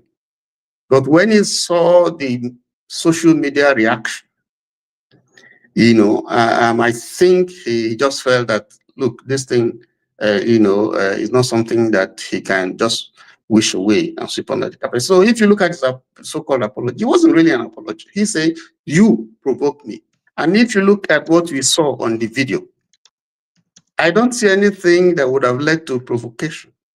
And then even if it did, you are a leader. You are expected to show more leadership and some more decorum, but he didn't.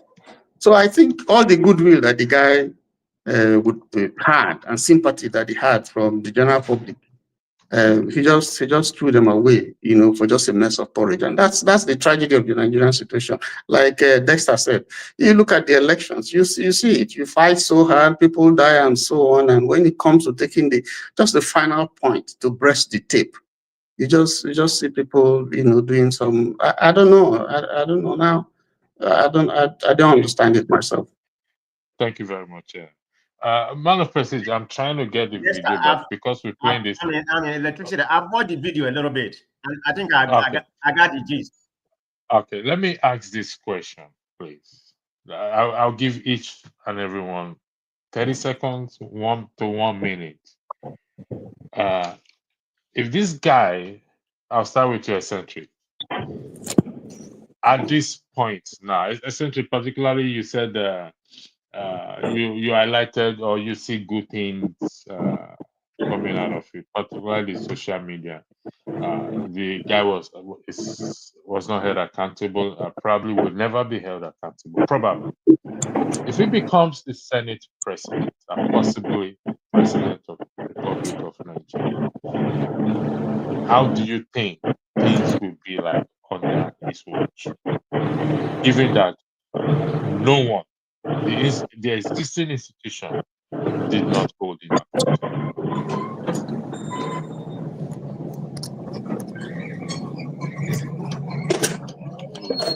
If he becomes Senate president, honestly, I don't know. I don't know what's going to be. I don't know. He can. He doesn't have to be a Senate president to do worse things, right? We've seen people in any type of office, low offices in Nigeria, as long as they are government employees, with any amount of power, they abuse the power, right? But my question, what I wanted to ask was, do we have like civil right laws in Nigeria, right? Can't the federal government sue the guy, sue Alex for civil right violation? Because the federal government can still pick up the case regardless if the guy apologizes, because it has become almost a national issue. So the government can actually pick up the case. The IG can pick up the case and pursue an indictment, on a civil right, grounds, right? And the guy can get compensation, and something can happen. So the federal government can actually pick up the case and pursue. Yeah. So do we have a man of prestige? So you don't. I mean, what you're saying is, irrespective of your arguments, if he becomes Senate president or president, and it's gonna probably do worse because he has not been held accountable. Of course, yeah. All right, man of prestige, 1 minute to the question. Don't forget, it's an Igbo man, not an Hausa man. You are muted, man of prestige. The fact that he's Igbo has. You are muted, man of prestige. Man of prestige, you are muted. Okay, I'm okay right now. I think, in my opinion, it kind of exonerates the House member, of the guilt, regardless of, because I don't think he's going to be held accountable, because the guy just made a statement that he provoked the House member to do whatever he did. I mean, I'm looking at it differently. What's the accountability? This guy is not going to be held to any kind of, he's not going to be accountable for anything right now. I mean, forget about the shenanigans that went in the House of Representatives, and that's going to be it, because this guy had publicly coming out and apologize, and no other lawyer is going to pick up the case. What are you going to pick up the case for? When this guy said that he's liable for what happened. The question is, what's the question? This Igbo guy becomes president of the House of Senate or House of Rep, or become president of the Federal Republic of Nigeria, he's not being held accountable now. Will he not do worse? Yes, of course. All right, thank you. Yes, he will, because he has already escaped being held accountable at this lower level. And if he becomes the president, you're not gonna, he's gonna go to the next level. I mean, this kind of give them more power to, to show their impunity, what they are made of. People like Wicked. Yes, this is exactly what this guy does perpetuate. Thank you for that. You forgot the caveat. You forgot the caveat in the question. He forgot the caveat in the question, the Igbo part. No, I know where I'm going. I know because they're complaining that the receiver. Do good. You are a pure Igbo man, son of the soil. It runs in your blood. If Alex Ikwechi becomes the president of the Federal Republic of Nigeria, being an Igbo man at this very lower level, nobody has held him accountable. He's gone scot-free. Do you agree that it will do worse?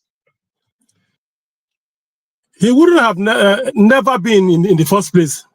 You see, the difference you don't understand about No. Do good. Don't do this. Answer no. Please. Let me learn. Please. Let me learn, please. You see, we Igbo that we presented P2B in 2023. Do good, please. No, I'm coming now. No. Leave the question alone. I told you the point that it happened. Simple question. Everybody has been asking the question. No. Listen, you want my honest answer now? I'm trying to give you my honest answer. Okay, 1 minute. You have 1 minute. Go ahead. Yeah, like I said, he wouldn't have even smelled the presidency. You don't understand that the only reason we queued behind P2B was because of his simplicity, his competence, and his track record. Do you think if they have produced what's the name, Ojus Okalo or Okorocha, we will have put that the other way? We did it before. There was a time Ojukwu was running for presidency. He didn't win in Nnewi. I come from Nnewi. He didn't win the Nnewi. We voted for I think Obasanjo. So like I said, in the first, the man wouldn't have even got in there because there's no way with all this with his track record we will have voted for him, and that's why people get it wrong. If you watch the way the trajectory we both have voted in the last election, in 1999 and 2003, we voted for Obasanjo. Others your time is up in respect to the question asked. 1 minute you're giving. I'll come back to you for more details. But thank you. You did not answer the question asked. Too good. You avoided it. I thought there's no way the man would have been the president. Mr. Tony, the floor is yours to answer the question, please. 1 minute, please. Thank you. Well, you're saying if he becomes the president, right? Yeah, it's not being held accountable now. If he becomes the president of the Federal Republic of Nigeria as an Igbo man, will he not measure out the same or worse impunity? Well, as the bird, so is his nest. That's how the proverb goes. Ikweche is just behaving like a typical Nigerian. I beg your pardon. All Nigerians are not like that, but that's the typical thing. I mean, you saw governor of the Federal Capital Territory minister telling somebody, "Shut up." Who told you to talk when I'm talking? That's the public servant serving people telling someone to shut up, and nothing. There was nothing. Nothing happened. Everybody we just went on as if. These are things you don't do in developed places. You can't. You get sanctioned. So he will do the same thing, and I can tell you they will vote for him. And because we have had worse people like that, they will vote for him, and he will get there. Thank you for that, Desta.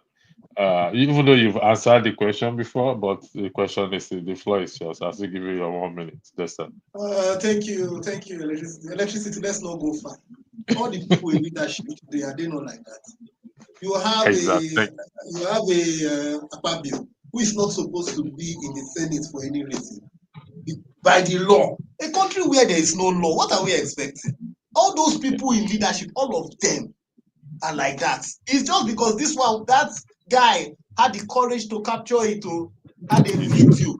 I hope if you listen to the story properly, the police was about to flip the story when that lawmaker Alex took the thing to the police. It was only because there was a video and it had gone viral.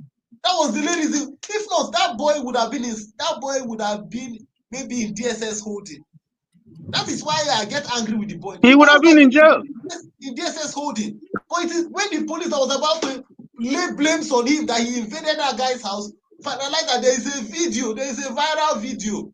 That was when the police calmed down. So these guys do it, all of them do it. To do it. Thank you very much, Desta. The reason why I asked the question is to buttress the point I'm making. Evil is evil, regardless of tribe, ethnicity, or religion. So if we now say impunity, they receive impunity more, or they're on the receiving side more than the others.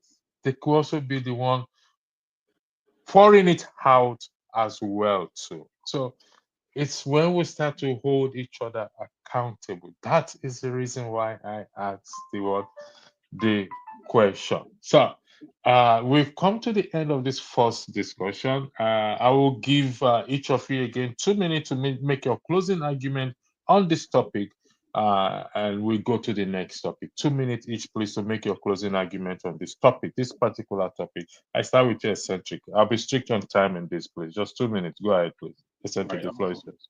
Yeah, if I remember correctly, you guys had a meeting where rules were established that if anyone is driving a vehicle, operating a vehicle, they should not be on the panel, especially someone that's doing a commercial vehicle. Yeah, I removed him a couple of times. The good, are you still driving? No, I'm parked now. I'm parked.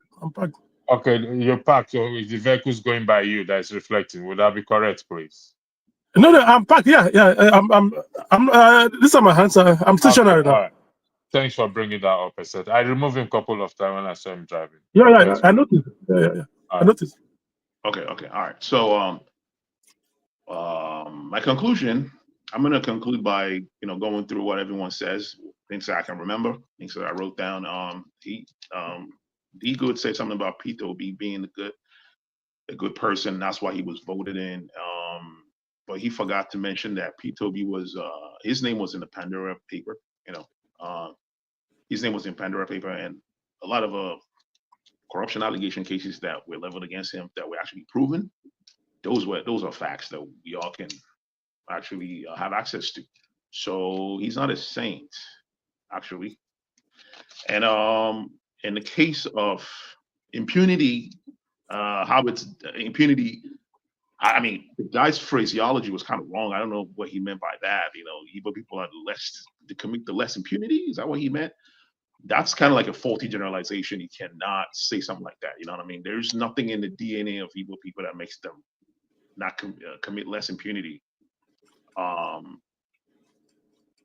Most of the crimes, most of the wrong things that happen in the country, most of the crimes that's committed in the country often have a economic angle to it, right?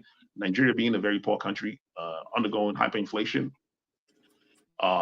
there would be cases of crime and impunity, regardless of ethnicity or race, because everyone is affected by the economic situation. Also, the person, the boat driver, right? We can blame him all we want, but we know that his economic condition was what made it possible for him to collect bribe of 5 million naira. If the economy was good, if the people were properly represented, if everyone has economic justice as the rich people in the country, I don't think he would collect a 5 million naira bribe, right? Therefore, I can excuse him for that reason, right? We need to consider that aspect when we, pass our judgment. And also, it has something to do with the element of survival. And a country where the government should have laws that could persecute cases like this. So the federal government should be able to check. Thank you. 2 minutes up. Thank you about that. Sorry about that. I want to be man of prestige. Your 2-minute closing argument, please. Okay, thank you very much. I've watched the video, what Dele Farotimi said, and I completely agree with him. The guy is a genuine talent, 100%. I don't know the way you understood what he said. The guy is perfectly 100% right. When it comes to Nigeria hierarchy of impunity, Igbos are the lowest, one of the lowest. I mean, depending on the hierarchy you put it, he's 100% spot on. I mean, in reference to what just transpired between this guy, that may not be the best example to use. But there's many examples that could have been used, to exemplify what he means. Because he went broad, even talk about what happened about those teenagers that were detained, the Muslim ticket, and how there could have been more outcry if it was a Christian. Just because it's Muslim, there are people in power. You don't hear much outcry coming from the north. That is exactly right. He did not miss word. So I completely agree with him. I'm going to even give him 110%. You are the one that is reading it wrong, because are we united? Do we have one country to begin with? So what are you saying in electricity? Sometimes you need to be factual to yourself. Are we ever one Nigeria? Okay, so you're asking me a question. That was wrong. There's no, he didn't play any division. The guy was just bold and very eloquent to what he said. Man of prestige. If you started, I said whichever way we swing, Okay, this is the one swinging. The man is right. We argue to learn. We argue to learn. But what I'm trying to say to us here is, irrespective of who evil is meted out to, evil is evil. Do you agree on that? Do we have agreement on that? Good. So if we're going to talk about evil, for example, some of the comments reference to the incident that happened in Okoloma where is this Delta somewhere last year or this year, where entire community were almost wiped out. What happened to tomorrow? Nothing has happened. Have you been to have you ever been to Eastern Nigeria? No, wait, have you been to Eastern don't, Nigeria? listen, I'm not There's disputing. one after the Hold other. on 1 second. Hold I mean, on. Rudolph highlighted that, okay? And nobody's disagreeing with that. All I am saying is that evil is what is evil, okay? The entire country as it is, irrespective. No. Electricity. I'm not quarreling with your own opinion, but I'm just playing how I see it. The Igbos are endangered species. The Igbos are endangered species in Nigeria. I'm not the one that come here and play tribalism. I'm from Lagos, but I'm going to call it how it is. The Igbos are endangered species. So I think we'll make that's what I see. this. You may see it differently, but it's my We'll personal make this opinion. Igbo an endangered species. Yes. The next topic. You know what? Let's for the sake of time. Okay, we have about 50 minutes, less than 1 hour. Apologize to Desta, Tony, okay, and Do Good. Okay, that I'm not giving you the time to do your closing argument. Here again, this is the second person saying it, and I don't know who said it before, that the Igbos are endangered species. So I said it. It was me that said it. So, okay, it was you. Do good. Thank you. Eccentric, I will start with you. You got 1, 2, 3, we're at 5, 10, 20, 25, 30. You got 5 minutes if you can, if you don't have to use up your time, to make the argument that Igbos are what? Are endangered species. First of all, Igbos are not listed are not in the list of endangered species of the world. So if I had time, I wanted to get my computer so I can look at the population of Igbo people and how it's trending. If it's trending upwards or downwards. I don't think we are going through any type of program or genocide that would suggest that we are an endangered species. That Igbo people as a culture or as an ethnic group is endangered. Even in United States standard, if you look at the United States documents, I mean the United Nations document, there is nothing there that says that there's no list where Igbo people are, listed in as endangered ethnicity. Our language is not going extinct. People still speak Igbo. Our language is being spoken in many cities, many large cities in Nigeria. Our culture is almost universal, right? We have, Igbo people all over the world. We have Igbo people in Nigeria. I have family back in Nigeria. There's no complaint about any type of ethnic cleansing going on over there. So that defeats the argument that we are an endangered species, and I don't want that kind of thinking to be inserted into our psyche, right? Because we can manifest what we put energy on, right? We are not an endangered species. Igbo people are doing pretty well. I believe that the problem of the country affects Igbo people for sure, and there are people agitating for cessation for some good reasons, right? Even though I don't like the approach. The reasons are pretty good. I don't like the approach, I have issues with the approach, especially with, making it an ethnic problem, where you blame all the ethnic groups for as a reason why you want us to see, that you are, everyone's coming against you, all that stuff. We did, my family, right, like lives in the city, back home. They are not witnessing any type of oppression from the police, from the military. I haven't had any news like that. My brother lives in Lagos State. He hasn't told me anything about being singled out because of his ethnicity or language and being oppressed for that. So no such thing is going on. We should kind of like remove us, stop, using those languages, right? We're not an endangered species, and I hope we are not. I hope people are not endangered. We are a big ethnic group. Big nation, such a thing would not happen without, the rest of the world interfering, right? It would not happen, right?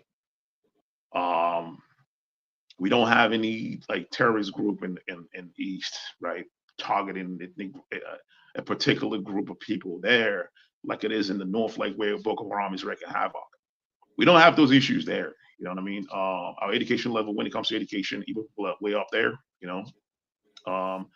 When it comes to wealth, we have wealthy people in Igbo land, people that are running successful businesses. We have professionals and all that. There might be some element of oppression, right? Element of oppression going on, which I could see in other ethnic groups, especially in the north, in the east, in the south, mostly in the south. I think the south is probably could be listed in that endangered species argument if such a thing is, if it's a thing, right? Because their land has oil, and of course the whole Western world have their eagle eye in their land. They've destroyed all the environment. They've destroyed their fishing, their water, their means of livelihood, especially for the people in the rural areas, right? We see that. Now, none of that is happening in our part of the region in Igbo land, right? We're not an endangered species, and I disagree with that argument. That's it. I'm gonna yield my time. Thank you very much for keeping to your time. It's highly appreciated. Man of prestige, the floor is yours. But before you speak, you raise the issue of that Igbos are endangered species. I will appreciate if you could read what is on the screen there and argue it based on the definition of either an animal or a human being who is or are considered as endangered species, please. The floor is yours. You got 5 minutes, please. Thank you.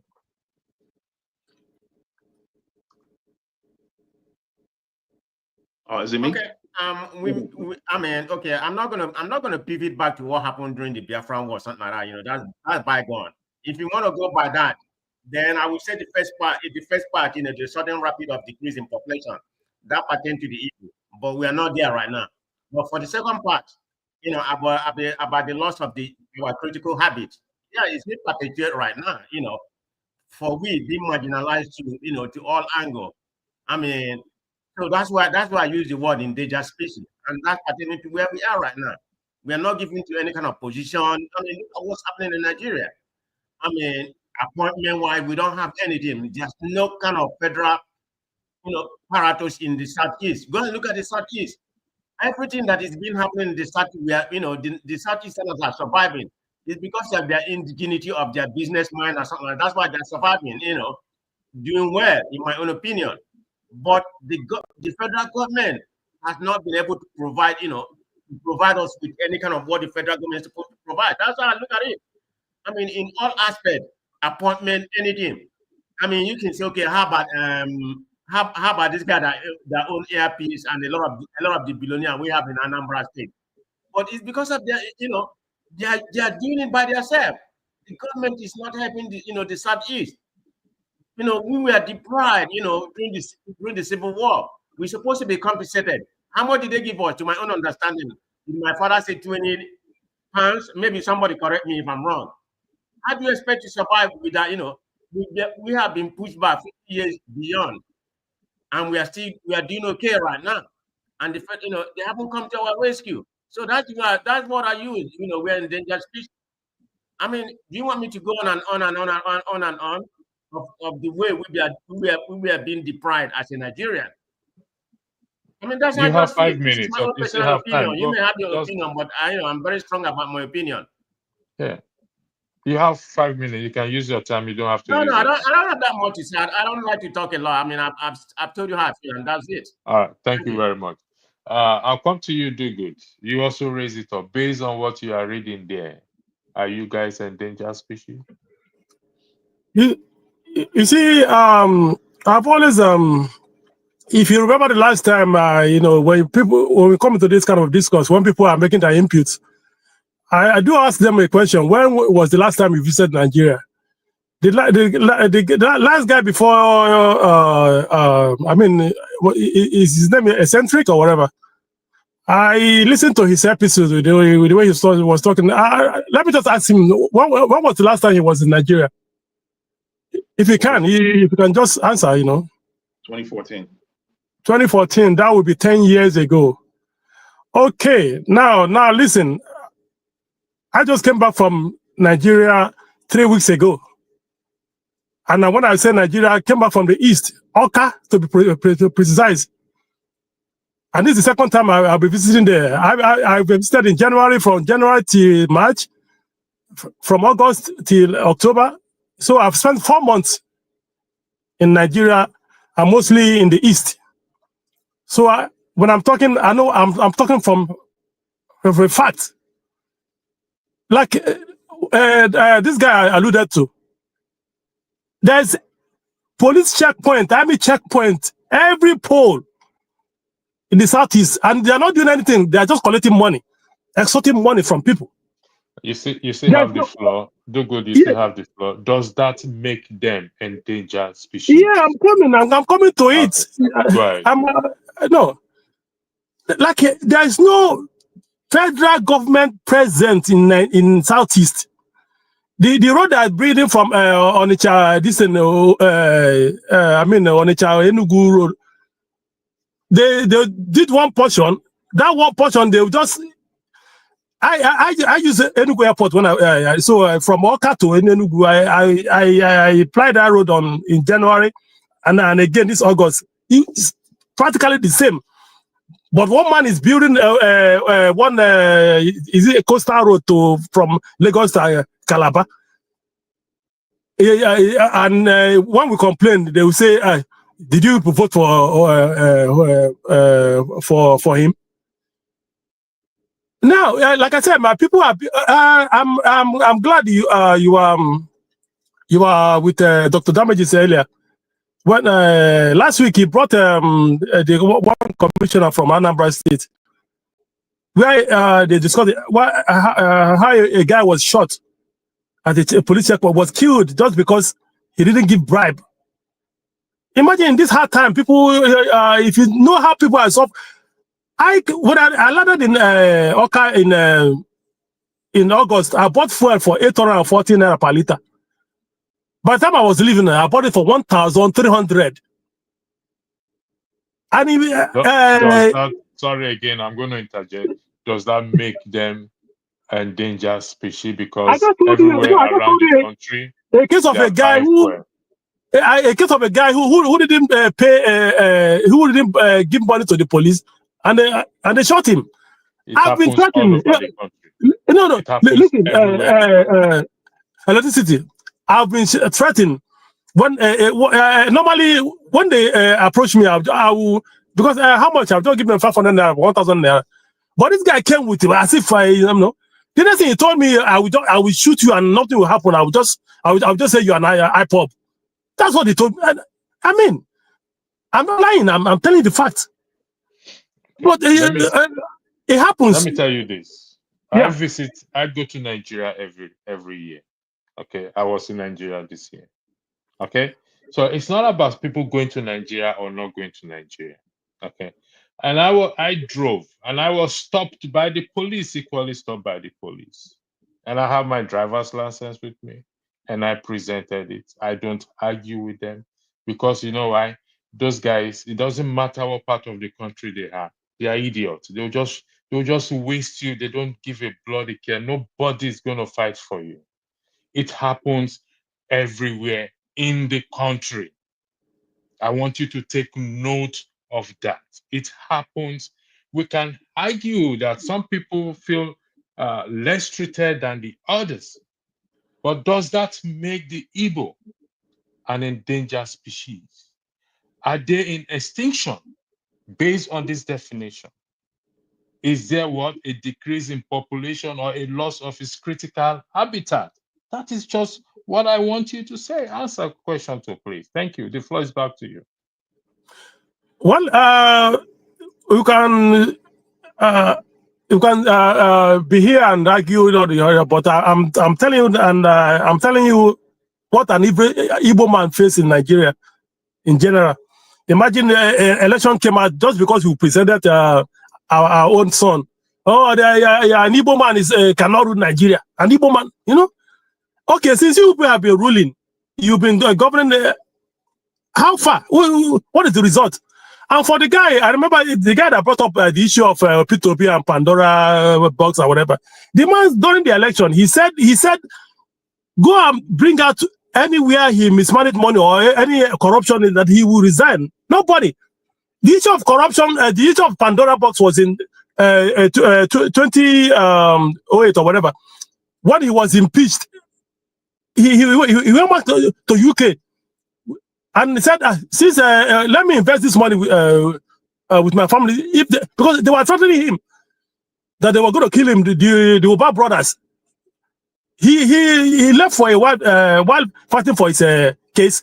He went and invested money in for his family.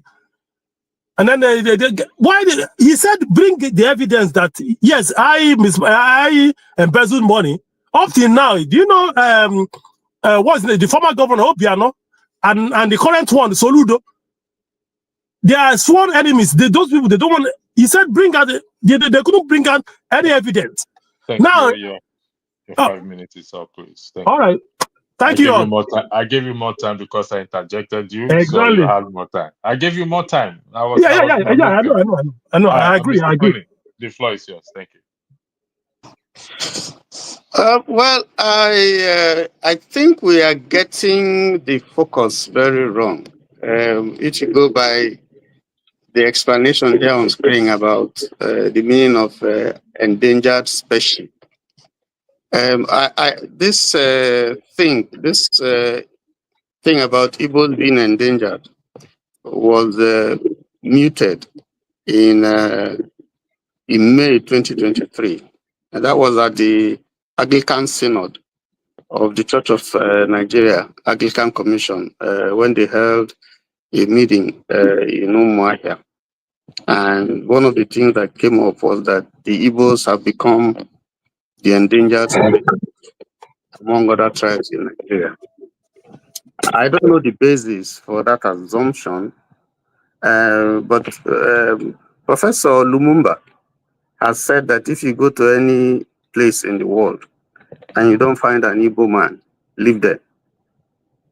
In other words, anywhere you go, you find an Igbo man. That's not a tribe that is facing extinction. If the Igbos close shop, if they decide, if they're able to organize themselves and say, today in Nigeria, we're going to close shop for just 1 day, not 2 days, not 1 week, Nigeria will feel their impact because the retail sector of the economy is controlled by the Igbos.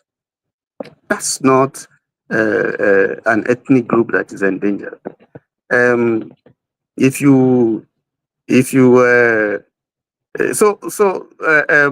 My take actually is, yes, if you look at the tripod, the political tripod on which Nigeria stands and has been standing, it's the Igbo, Yoruba, Hausa, Fulani.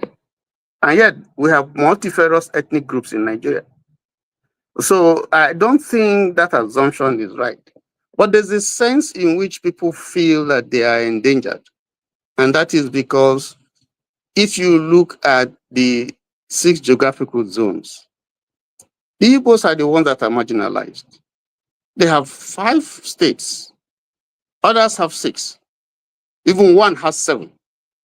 And that's unfair.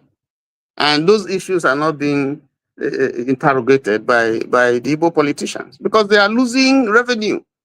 They are losing senators. They are losing infrastructure. Everything that would have gone to them, they are less by one state.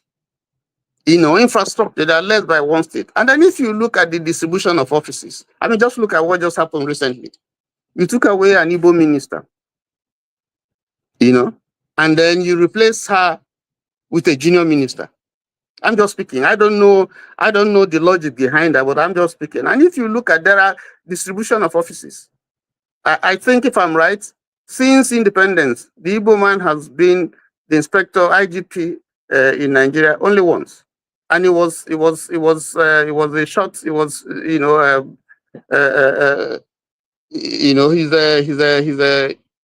tenure was truncated.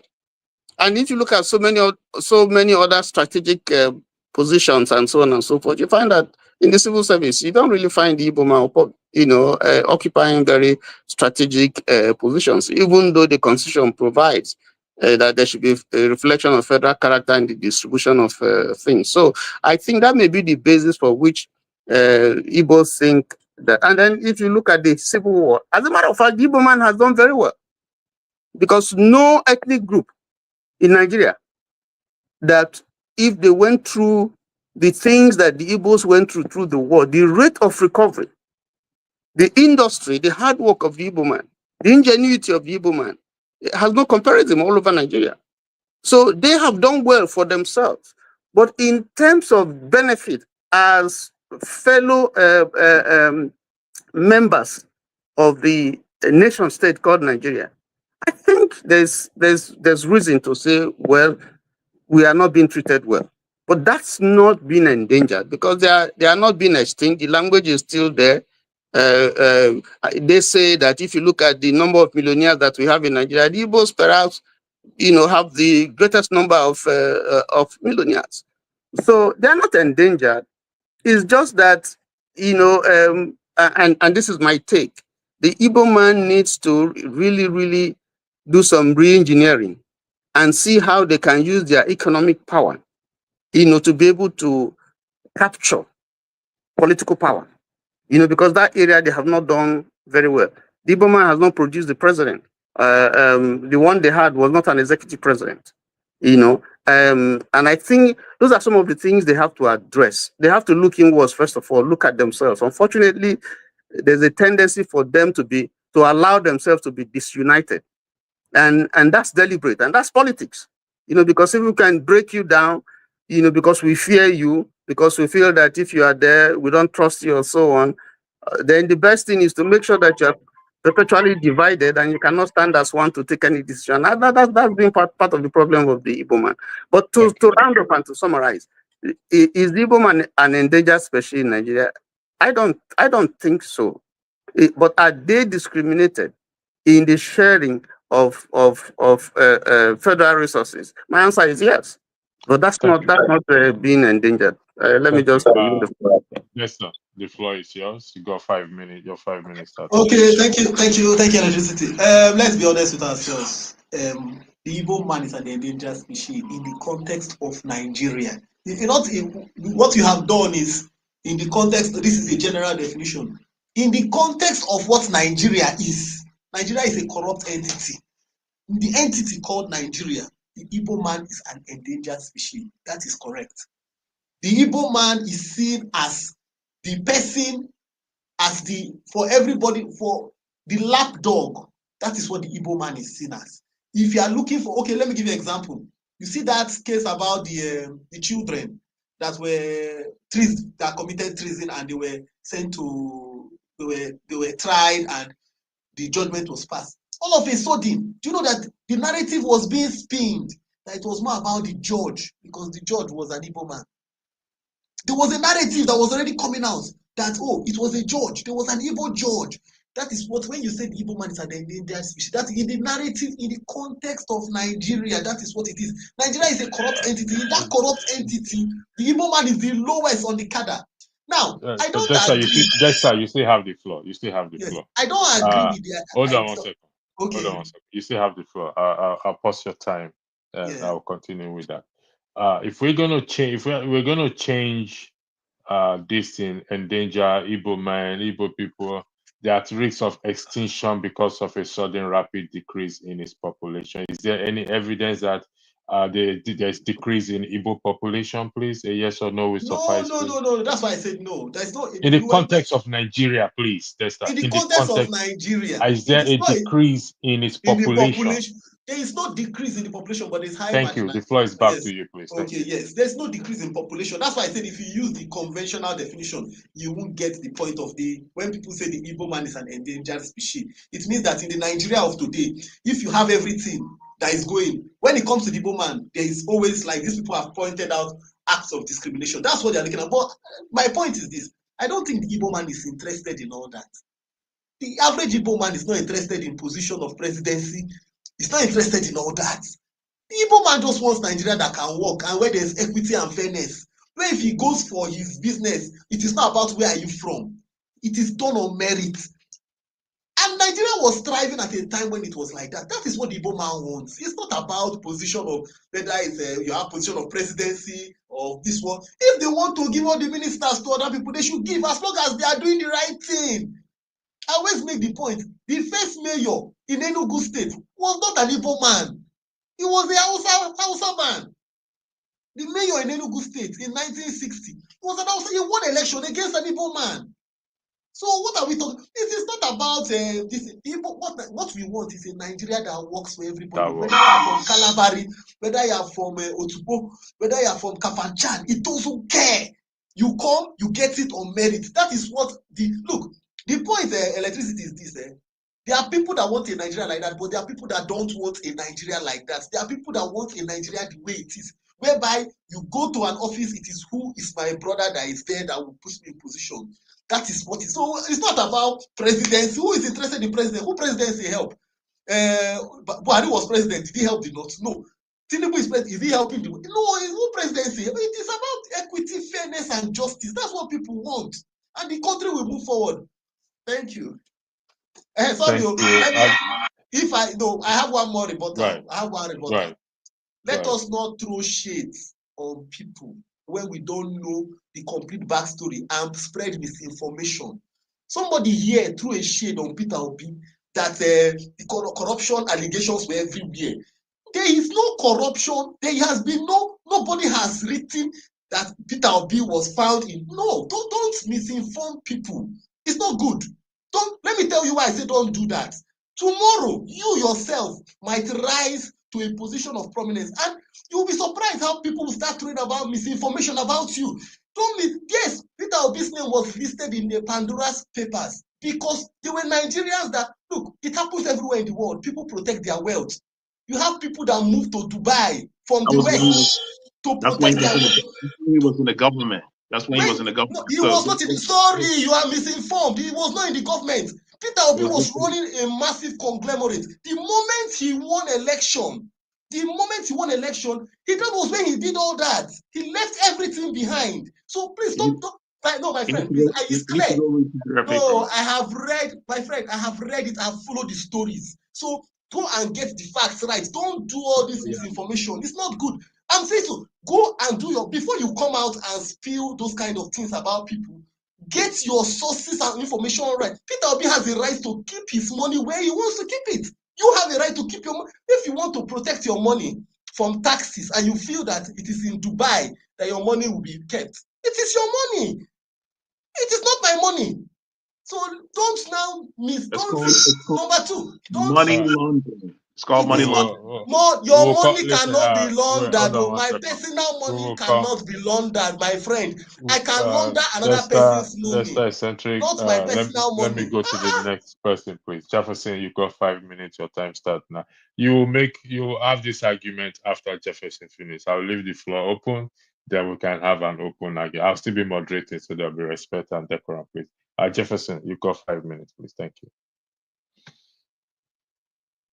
Jefferson, are you hearing me? Can you hear me now? Yeah, we can hear you now. Okay, sorry about that. I just wanted to check my mic. You know, this is a very, very interesting topic, and when I saw it, I had to come in. Igbo's endangered. Well, we are a surviving tribe in the context of Nigeria. And if there's anybody that's more Nigerian than anybody, it is the Igbos. Because irrespective of what even happened, because I've had this conversation with even non-Igbos before. I said, how many Yorubas, how many Hausas have built more houses in other parts of Nigeria the way the Igbos have built? I've asked them that question. And it's so obvious that it's very, very rare. It's very, very rare you see other people, Igbos, non-Igbos investment in other parts of the country. So that's just one side of it. You know, the other moderators have said it all regarding, how will I put it, our resilience. Our resilience speaks for us, but we have been persistent. And it's unfortunate that even in this last election, if you look at what even happened regarding Peter Obi as a candidate, no offense, a northern Islamic cleric came out and told his fellow Muslims in a mosque that, look, a vote for Obi is a vote for Biafra in 2024. And I was like, wow, an elderly man speaking in this contest. And I'm like, okay, what was he trying to gain? He was trying to gaslight that you cannot trust an Igbo man to be president. Let us tell ourselves the truth. There is a fear, a big fear, that an Igbo man is not to be trusted. Igbo man cannot be president. You cannot let us not deceive ourselves. We are surviving, and if you look currently in the southeast, you find that the number of security roadblocks is times 10 the number in the southwest, probably south, and in fact the whole northern Nigeria, where we have intensive, where in some and other parts of Nigeria where we even have intensive insecurity. We must tell ourselves the truth. I see no reason they have criminalized our region. They have criminalized our region to the point they make it look like, oh, we are the problem. Do we have issues? Yes. And I knew, because during the last administration of Buhari, of course, there was a lot of agitation, there were a lot of issues. And we all know the story. I don't want to go deep into that. And that even prompted the federal government, gave them the ginger to feel that, oh, they need to curtail us and all that. But when they were doing all of that, in other parts of the country, there was a lot of insecurity. And they didn't even bother to even in Katsina, there's a lot of insecurity. They didn't do much anything to resolve it. And I feel that is what they call double standard. Even right now, if you watch Amongst Our Midst, you will find out that if we go to any social platform, for instance, if P2B says anything in a political contest, they will first of all insult him and insult where he comes from. And so many other Igbos. It has been a trend. And I will not say that the Igbos we have equally done our bashing too. And this is and all these things is as a result of breakdown of law and order. So a sowing of seed of discord, which is not taking any of us anywhere. What we need is to be progressive. We need, like the other caller, the second person, the person that just spoke before me, what he said is fact. We want a system that is fair for each and every one of us. We want a place that respects, we respect you, you respect me. That is what we want. We don't want to be spoon feeding any part of the country just because those people have lapses. And that's to say we are not creating growth. So it is what it is. It is something. In fact, this topic that is being raised, even if a reasonable government in Nigeria is really wise, they need to tell themselves to say the truth and say, look, let us have a proper national discourse, because that is what is even lacking. We have been after the Nigerian Civil War. After the Nigerian Civil War, and up till now, we have not really learned nothing. We have learned absolutely nothing from anything, and that's why we're in this mess today. And if not is not corrected, we're going to be in issue.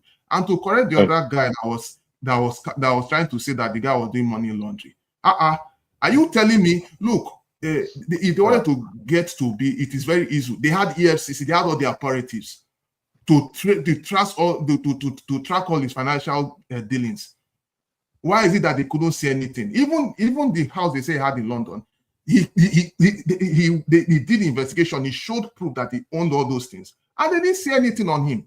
Do you think that the federal government, if they want to catch people that are very, very corrupt, they don't know how to trace records? They know how to trace all these things.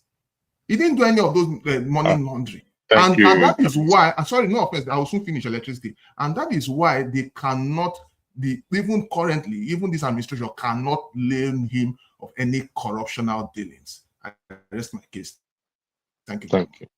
Thank you very much. The floor is open. But before then, I'm going to weigh in on this Igbo endangered species. While I recognize what every one of us have said, one of you have said here, Desta, you made a valid point. We want a system, a country that works regardless, whether we are together as one Nigeria or we choose to go our separate ways. We all have the same. Somebody's mic is on. Who's my okay, Mr. Tony? We all want a working system or a system that works. If we have a system that works, we will not be crying the way we're crying. Those of us in diaspora, some of us complain of racism, and which is absolutely correct. However, we see there's still a high degree of the system working. You can still get justice to a certain level. You can get job. It doesn't matter what kind of job you get. It pays the bill. That's what we would normally, as long as it pays the bills, that's what we say. Housing, you can rent a place. It may be expensive. It now depends on where. They have good roads. Law and order function. The rule of law is applied to a large extent. There are still hills in the society. They have good roads. Even some communities, some sector in the Western world are complaining that their area is being marginalized from other areas. It's there. There is no denial of this. But what Dessa said, and what every one of us have alluded to, whether we agree with each other or not, is we want a system that works. And that is what we should preach. And I've argued here, like I'll go with what Mr. Tony said. The Igbo man has the economic power. If they shut down 1 day, 2 days, 3 days, the country will know that, yes. So use your economic power to get what you want. That is what they always say. I apologize if I said no. I'm not going to say it, or else they're going to come after me. Yes, of course we'll come after you if you say that. No. It's not the Igbos, please. You don't know what I want to say. You don't know what I want to say. So let me hold my peace. Let me hold my peace there. So the floor is open. We got another 20 minutes. You can interject each other. Whatever you want to discuss on is open. So I'm going to take this down, and I'm going to take this comment down. So the floor is open to everyone who wants to weigh in into any matter you want to weigh in. Let me take this down as well too. I'm just keeping the decorum here. So I'll go with you, eccentric. You can interject eccentric politely. You can interject Mr. Tony Jefferson. It's all yours. Thank you very much for joining. So he told me to now declare his offshore investments to the Code of Conduct Bureau. Nigerian agencies tasked with dealing with the issue of corruption.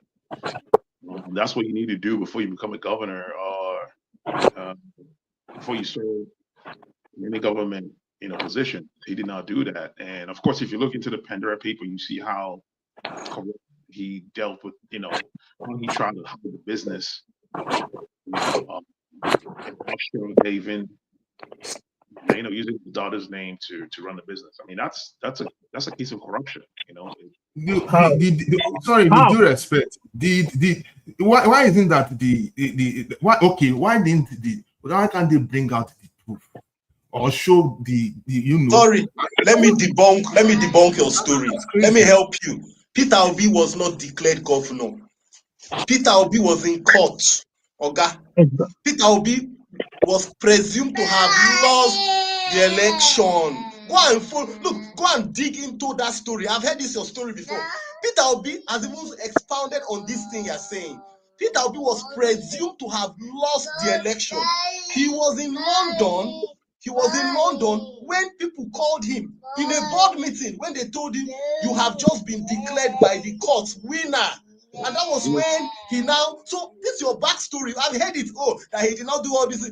Peter Obi, sorry for interjecting. Sorry for interjecting. Which child is that? Please, can you attend to the child, please, Dexter? Thank you very much. That should be Dexter. Dexter, I'm going to mute you for now, please. Attend to the child. Thank you. Now, the floor is open again. Thank you.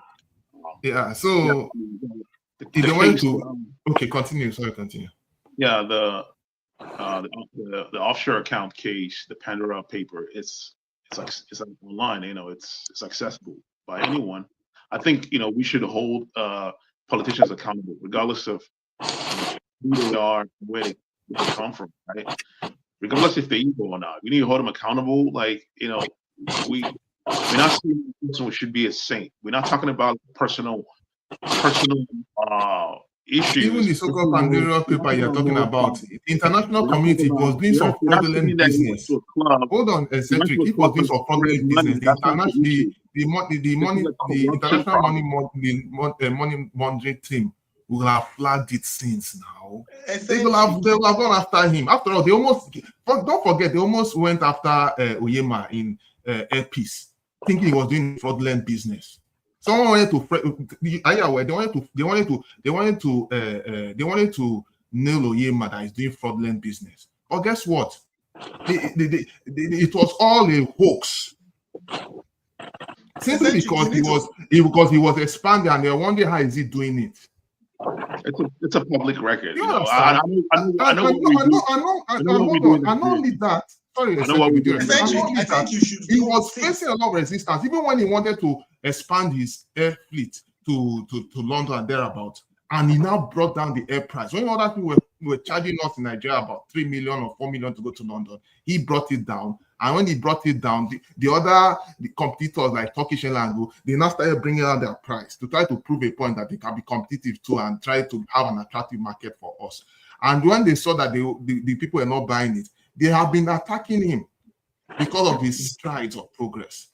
Don't get me wrong, there are people that are doing international frauds and they have been named like in Peter's movie and thereabout. They know what they have been doing. If they have been doing anything fraudulent, they could have the international community could have they could have flagged it since. Why did they not flag it? If it was that bad, why didn't they flag it? Since they know it was doing whatever. Let me ask you a question. Can I launder my personal money?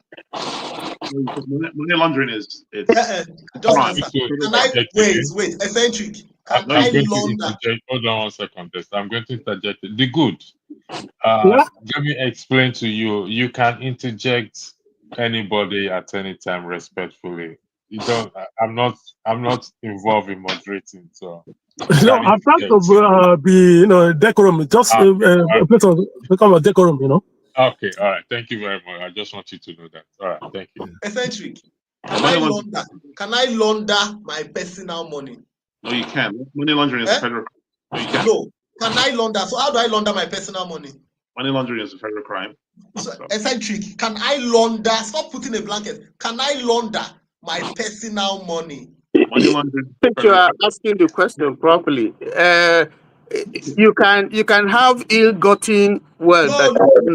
I think what you are saying is my own money that I made. I work hard for my money. Yeah, I work hard for my money. I earn my money, and can I launder it? No, you can't. So that's why I said what I'm trying to ask. I work hard for my money. It's only illegally acquired funds that you can launder. So that's why I interjected, because they probably are not getting you correctly. But I think that this whole thing about Obi and so on, you see, everything about Obi makes news. Yes, everything about that's what makes news now. Apart from anything about Obi, every Tom, Dick, and Harry, they want to pull Obi down. They want to malign him. They want to 2027 is coming. Listen, this guy is a great guy. I mean, in terms of record, in terms of character, in Nigeria, given the Nigerians, he may not be a saint, but listen, if there was anything that was found about Obi that is wrong, it would have been all over the place. They would have used that against him. They tried so many things, he failed. Even the present governor of Anambra State, who was writing letter up and down, the professor of economics. I just came back from Anambra, Oka, 3 weeks ago. That man is a listen. Just sorry, please. It pains me because since 2017. I've been investing in that state. They say Akuruno, bring money home. This guy is a professor of economics, does not know the simple, economics. How would I put it? Leave one word alone. Leave one word for alone. You know, he has an ambition, so we know that. So Obi is a threat to them. Definitely. Exactly. So why all this while you went about trying to malign the guy's character, assassinate his character? Okay, he told you, okay, since you are now the governor, he said that bring out any evidence where I misappropriated money. Hope you not tried it. They didn't see any. Now Soludo went there writing letters up and down. So the small thing that you know to measure any state or any Obi used to say human what do you call it? I'm talking in Anambra State now. Everywhere look deserted. 6 p.m. everybody's running back home because of insecurity. You are building. He's building roads, building a single lane flyover. Who's going to use it? Businesses and factories are closing down. I will soon close my own so that everybody will go, because I can't continue. You see, the unfortunate thing is that, I mean, come on. You have to give Obi his due credit. There's a concerted effort now to drag Obi down because, like I said, they see Obi as a threat. Yeah. And I know that Obi is aware of the threat, but he's just doing his own thing. I think that he is also equal to the task. They say a clear conscience express no accusation. The man, he knows he's clean. Go and bring. He said it in the last election. Bring it, and then I will abandon this my ambition and go. Exactly. I saw it. He good and Tony. He has displayed a common character. Sorry, the good and Tony. Don't be offended, though. Yes. Sorry, please.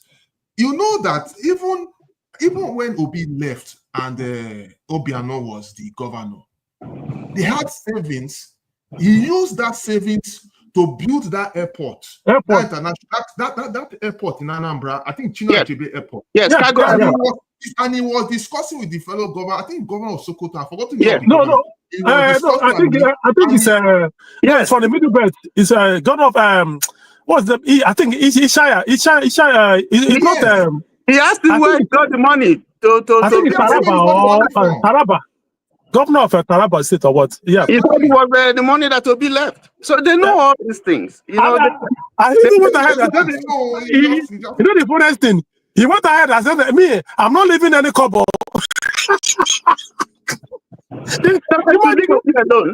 Let's leave Obi alone and discuss some more important things. I'm sorry to say that's what happened in this election that just happened in the US. All this misinformation, but yet the people knew. It's not a misinformation to say that his name was on a Pandora paper. That's not misinformation. You should not say that, because that's wrong. How many is Obi the first person his name was Tinubu name not even there? Tinubu the house they bought in London for 12 million pounds with his son. That's not to get the fact, though, right? That does not negate the fact.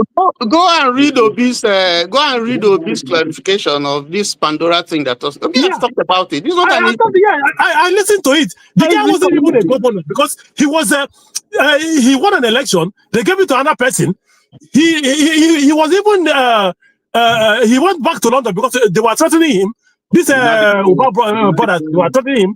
He left. Meanwhile, his case was still in court.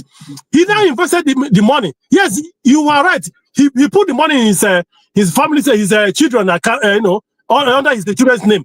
His daughter, his son, and even the wife. And now, when he was called, he was even in London when having a meeting with he mentioned the name of the people that were there. The late the one in Bismarck and this guy. He said it was what was the name of this former governor, military governor that was there. He said that one I call him. Mr. Man, you've been declared a governor. You cannot pay shares again. And that was how he left and flew back to Nigeria and sworn in.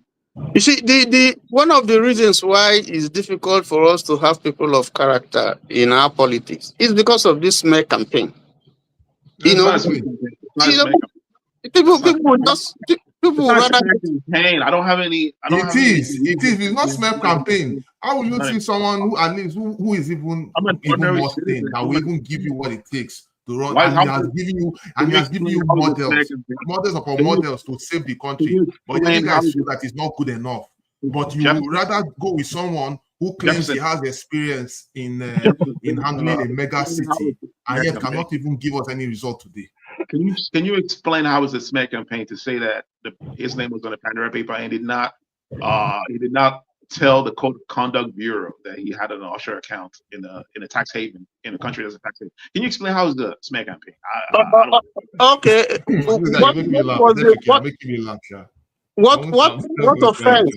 What offense did he commit by so doing? Has he been found guilty by a Code of Conduct Bureau or by EFCC or by anybody that he committed an offense?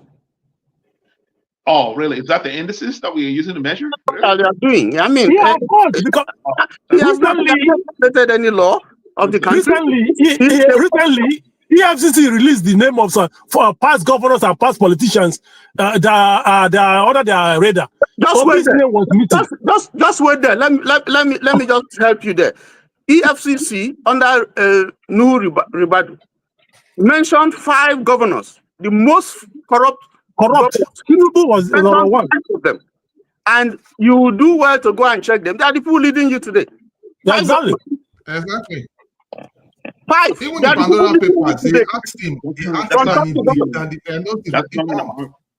Gentlemen, I want to change because can we hold on 1 second, please?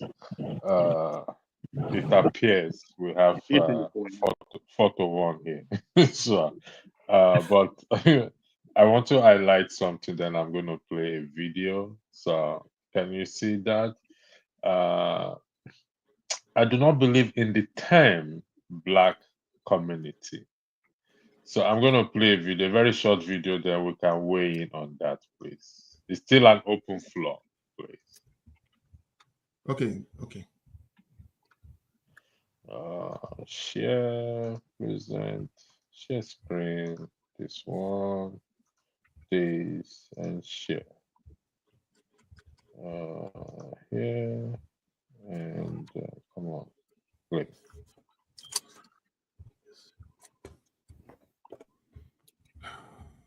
Kemi, thank you very much for joining us this evening. It's nice to have you on the show. So, look, many people have you down as the front runner.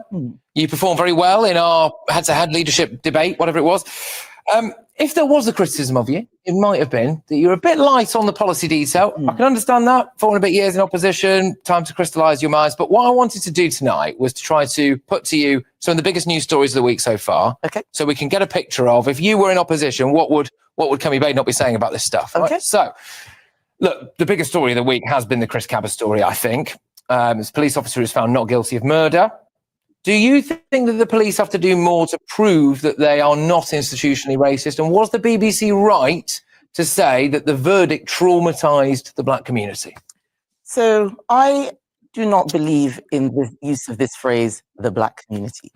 There are many different people who are black, who have different views, different experiences, different ancestry.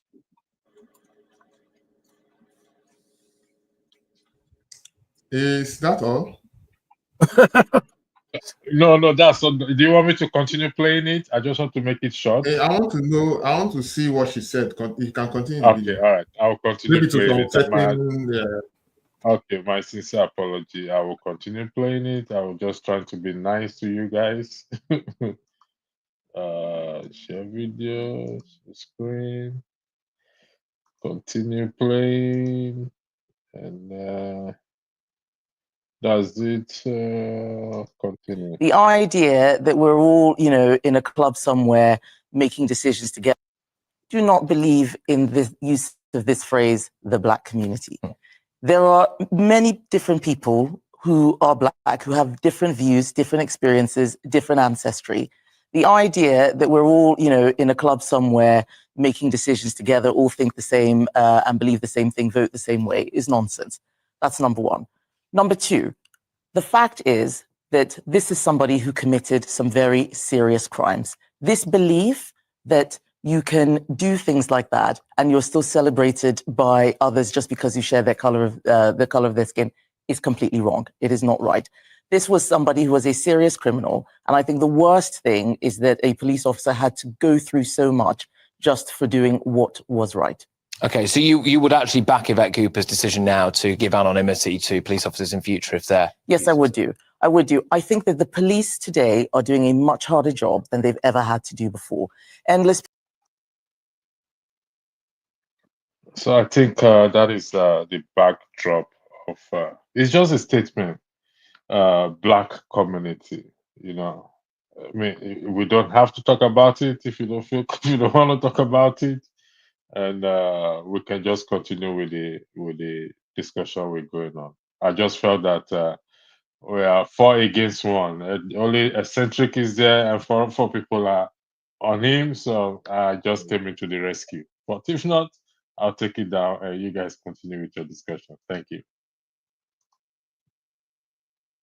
The floor is still open, gentlemen. Okay. Sorry, I have to start. Oh, okay. So the word black community, we should not.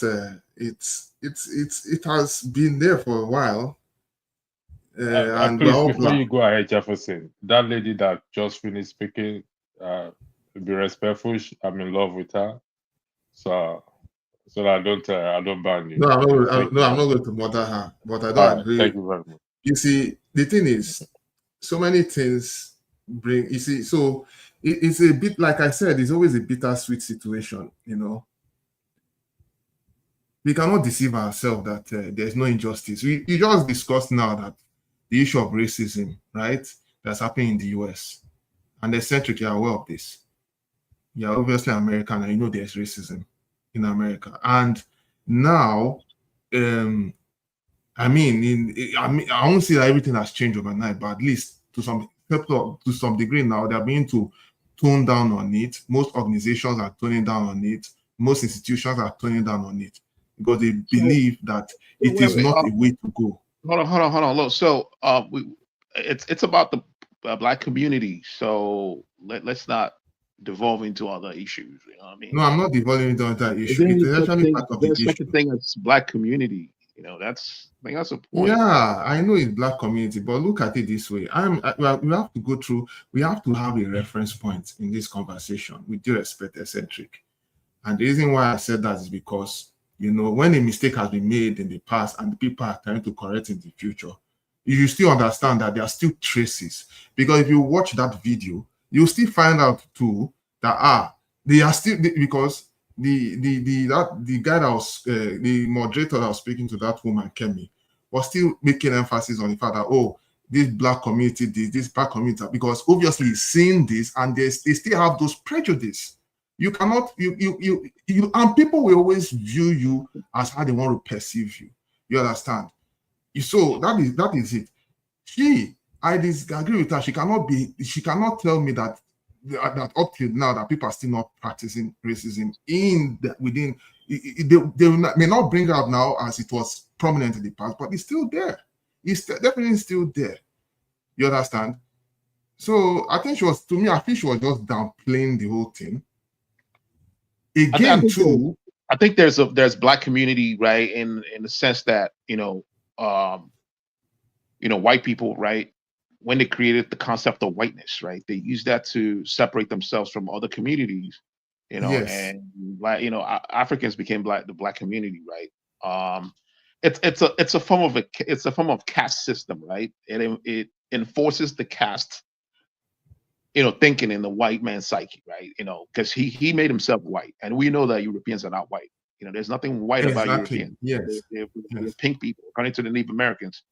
Africans, we have different shades of color. In the white man's psyche, right? Black often represents something negative, right? They use black to represent the negative on everything. You have black magic, which is the worst magic compared to white magic, which is like bringing out a rabbit inside a hat, right? Black magic is like when you poison someone. Exactly, yes. You know what I'm saying? So in the white man's psyche, black is evil, and you can hear it in their idioms and in in their phraseologies, you can hear that, you know, how they use black, you know, dark times.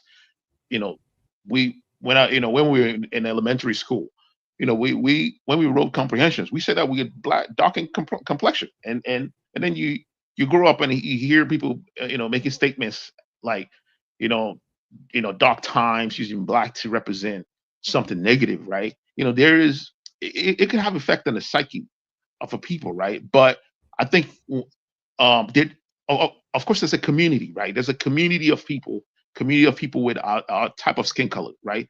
You know, people with, you know, people that are different from Europeans, right?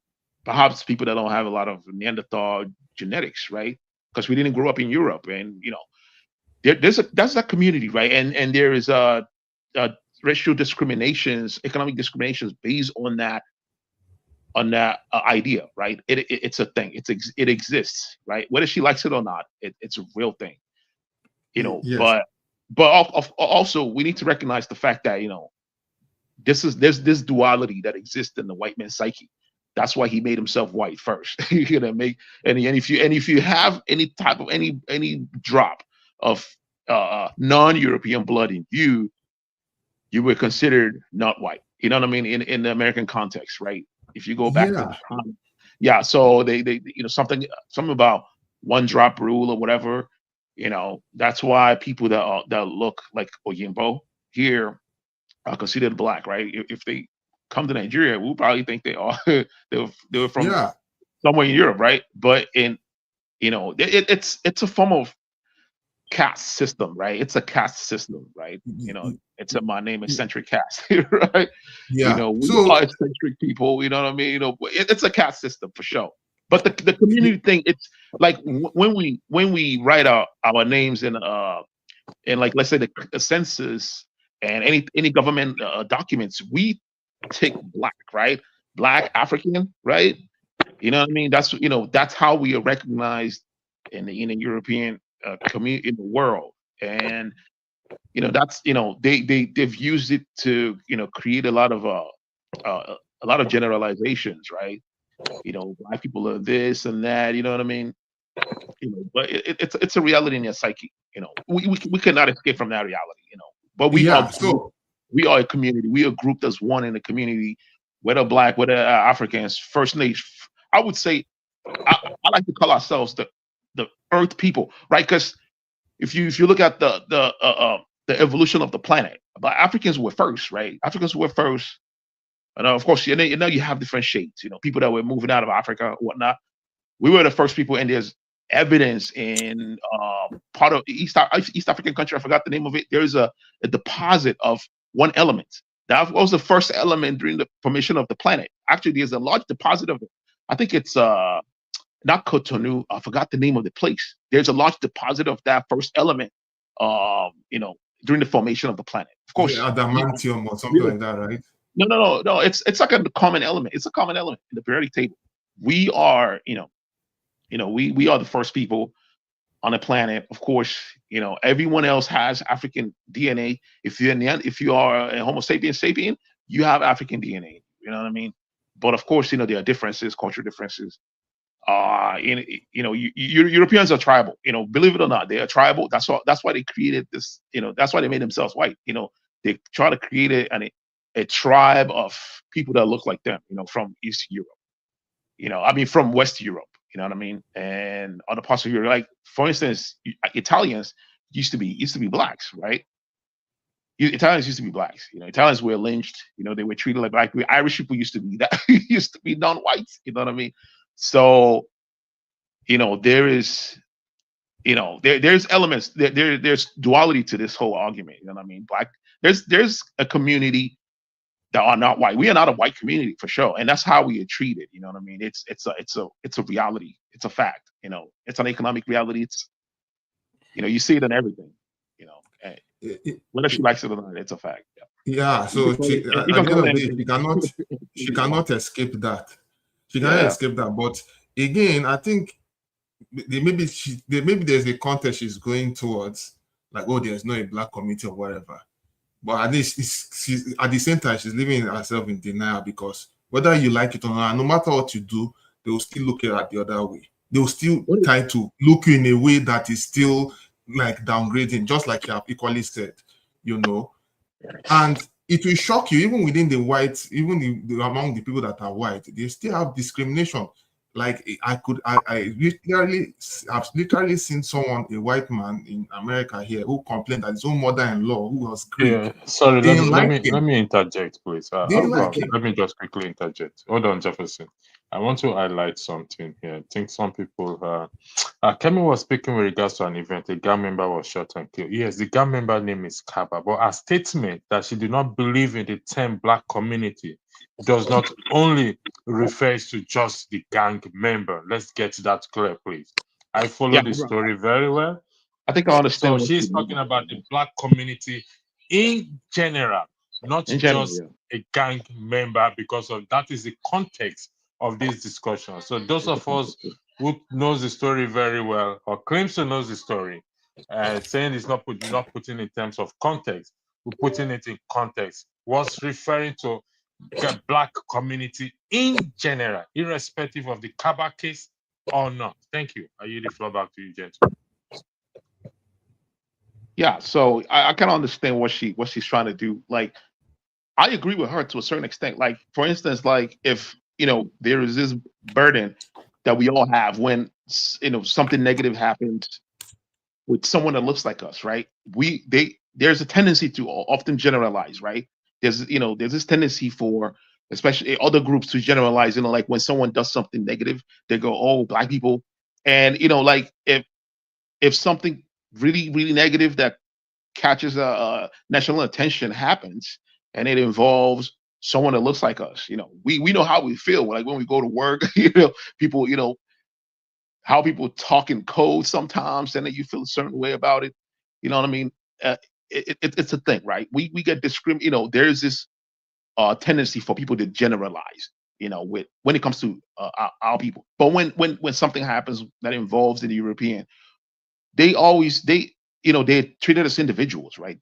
There's no generalization. Like when a school shooting happens, and we know that the statistics, oftentimes school shootings are done by an American European, right, of European descent. There's no generalization, right? But it's when it's a black person, there's a generalization that happens. I think that's what she's trying to avoid. Like, of course, there's a gang, problem, gang shooting, and then the black community gets brought in. I mean, can it just be the individual? Can it just be the individual? Why can't it treat it like that? Why involve the whole concept of black community? It happens often. Sorry. Yeah, go ahead. In history, there is what is called the black man's burden. There's also what you call the Hermetic hypothesis. And it attempts to credit anything that is good in Africa to outside influence. In other words, the black man has no capacity to do anything good. And wherever you find it, it must have its origin from outside Africa. So that's the burden that the black man is carrying anywhere that is found in the world. Now, Kemi has risen to a very enviable position in British politics.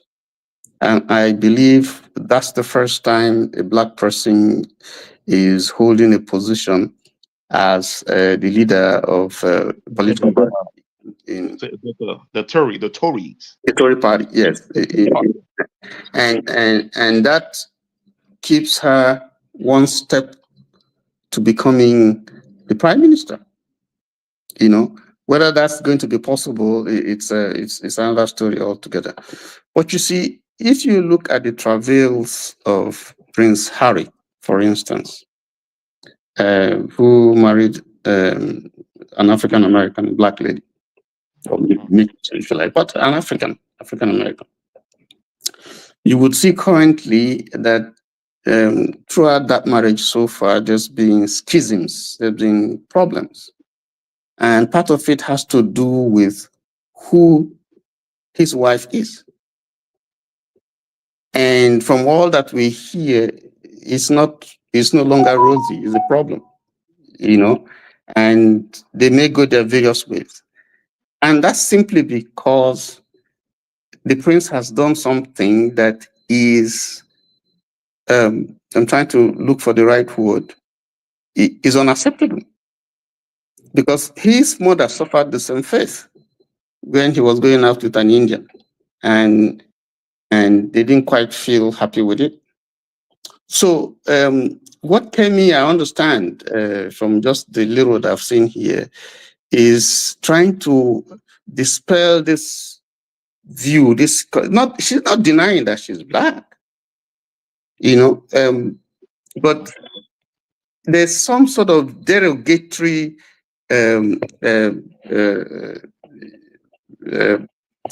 something not too decent about that term Black community in the way it was presented to her, even when you take it within the context. So, and even some Nigerians have frowned at her, because I understand there were some approaches that were made to her by some people in government, and she was not quite receptive, and so they're lambasting her and saying all kinds of things. But the British system, and even here in America, you still find these traces of racism, particularly when a Black person is moving so high. We just saw it in the election.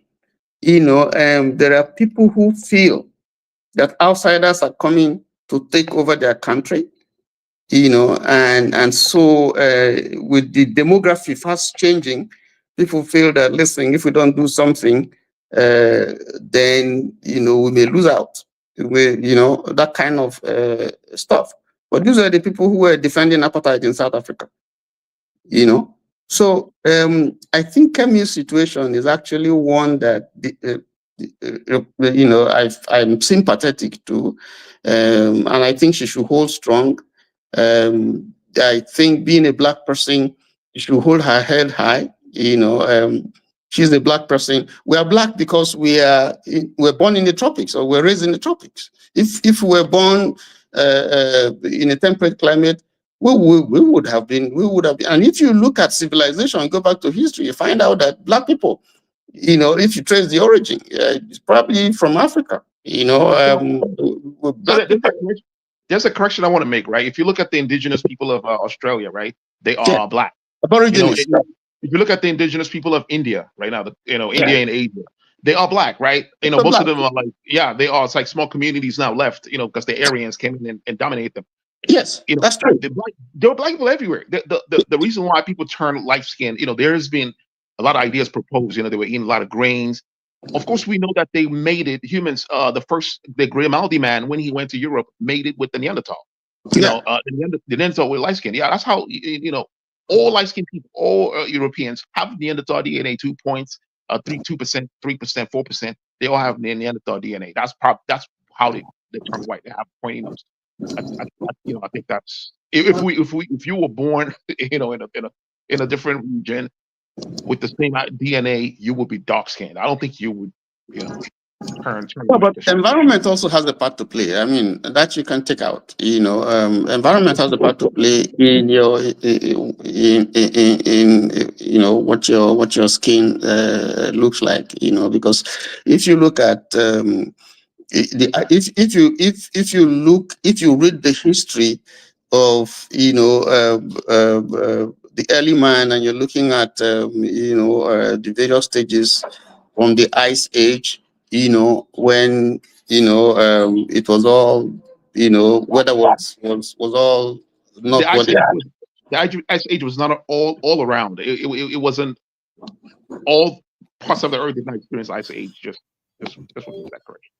Yeah, what I'm trying to say is that environment also plays a critical role in what your skin coloration will be. The melanin content, it's something that you get because of the region of the world where you find yourself, and that's largely responsible for your skin color. So I don't believe that because of the Aboriginals of Australia, right? And then of course the Guinea people in is in Malaysia. You know, they are dark skinned. They are darker skinned than we are, and there are darker skinned people in India, more darker than we are, right? You know, their region is pretty cold. You know, they're in the very cold regions of the world. Well, You know, there's a basis to make that assumption when you go to science. You know, I'm not just speaking from there's a research, you know, that authenticates that. You know, so even here in America, there are places that are, you know, very very you know, tropical. You know, so and so in other parts of the world, there are places where the evidence is not conclusive. That's the point. Huh? Yeah, the climate can actually affect, but doesn't mean it's entirely. I mean, genealogy also plays a major role as well. I remember a Chinese scientist doing a research and wanted to know much about his ancestry. I wanted to know whether just want to know where they came from and everything. He took gene samples from most part of China, if I could remember. And when he did his conclusion, he was shocked to see that that his ancestors originated from Africa. You see, Congo. Yeah. So another thing, the truth of the matter is that what the world is suffering from is what they call identity crisis. They are kind of shamefully admitting the fact that humanity comes from Africa. I've even met a fellow engineer while I was working in Nigeria. Even the guy came all the way from India, and he told me, "Look, that we came from you guys. That our ancestry came from Africa, where that is as black as you." When he said that thing, I went and met him secretly, and he told me, "Look, this kind of a discussion is not all the time we say that." And I now realized that, look, oh yes, because whether we like it or not, the mainstream media doesn't really like us really discussing things like this because they see it as a threat to their establishment. They see it as a threat. There's a black community, right? There's a black community, regardless of the duality in the whole terms, what it means to the white man. There's a black community, right? And we can see, like in the United States of America during segregation, the black people were segregated to certain communities. That's why if you come to America, most of the southern part of every city you go to, you have concentration of black people. They segregated people based on the fact that they are darker skinned. And that helped form the black community. Due to that isolation. That's why black people speak differently. Black people have different culture. There's black community. We have we have our music. Our music is different. Even in the Western world, we have different music, different leaders. We have the Malcolm X's, Martin Luther, and there's so many more. So many more. We have our leadership there. Yeah, and speaking of music, sorry, essentially, even speaking of music, most of the music we have today, every single thing about music was invented by the black man. The genealogy, is it rock and roll, is it soul, is it jazz, is it whatever? The black man started it first, and then obviously the white man went to go and plagiarize some of it. Yeah, someone said Africa is Sorry, I would like to throw. Sorry about interjecting. I would like to throw a shovel, a spanner into the wheel. From the comment I'm reading, some people are giving out that Kemi Badenoch not wanting to associate herself with the Nigerian government, saying this and that. Please correct me if I'm wrong. 90% of people who have been on this platform, panelists and have said worse things about Nigeria than her. I've said even today, man of prestige gave up on Nigeria, said different. So why do we have issues with her saying not wanting to associate herself with corruption? Does that mean she denies being a Nigerian? Please, I want you guys to. She's not wrong at all. Look, she's not wrong at all. If you even listen to other commentaries of this same Kemi, she rightly said it that Nigeria did not give her the opportunity to thrive as compared to where she is, where she knows that when she's in an environment like UK, Europe, or whatever, she can have better opportunities. The truth be told, most of us professionals, if we're doing what we are doing in our home country, we will not earn up to $1,000. I stand to be corrected. Let anybody come and counter me. And even if people earn up to that amount of money, the median of people that earn up to that money is not even up to 1% of the Nigerian population. If one is 1%, maybe 0.5% of Nigerian population. That says a lot that we have a problem with our economy. And unfortunately, what is very, very productive is corruption. And who knows who? They don't, because that's what it is. We cannot deny the fact. The reason why she was. Do you think that Kemi can rise to her position in the Tories party if she's not anti-black? Do you think she will be able to rise? If she was not black, she could have even become not anti-black. If she's not anti-black, that's what I'm saying. No, you don't understand. You're not getting. See, I'm not. We are trying to dwell on the narrative. No, I know those negative things being said about our country. Yeah, do a little bit of research about her though. That's why I said what I said. She would not rise to that point in the Tory party if she's not anti-black. She's really, really anti-black. Like she's a hardcore conservative. Like what's her name here? This lady in the United States of America that spews deranged talking points. That's the kind of person she is. Like, are you talking of Candy Owens? Candy Owens, yeah, Candy Owens. Spot on. That's her. That's her brand of politics. Well, that is straight for another day. I don't because at the end of the day, you cannot say that everything she says is entirely wrong. You can. I don't share that perspective. That because she is against blacks or she speaks against. She's not even against blacks. She's not.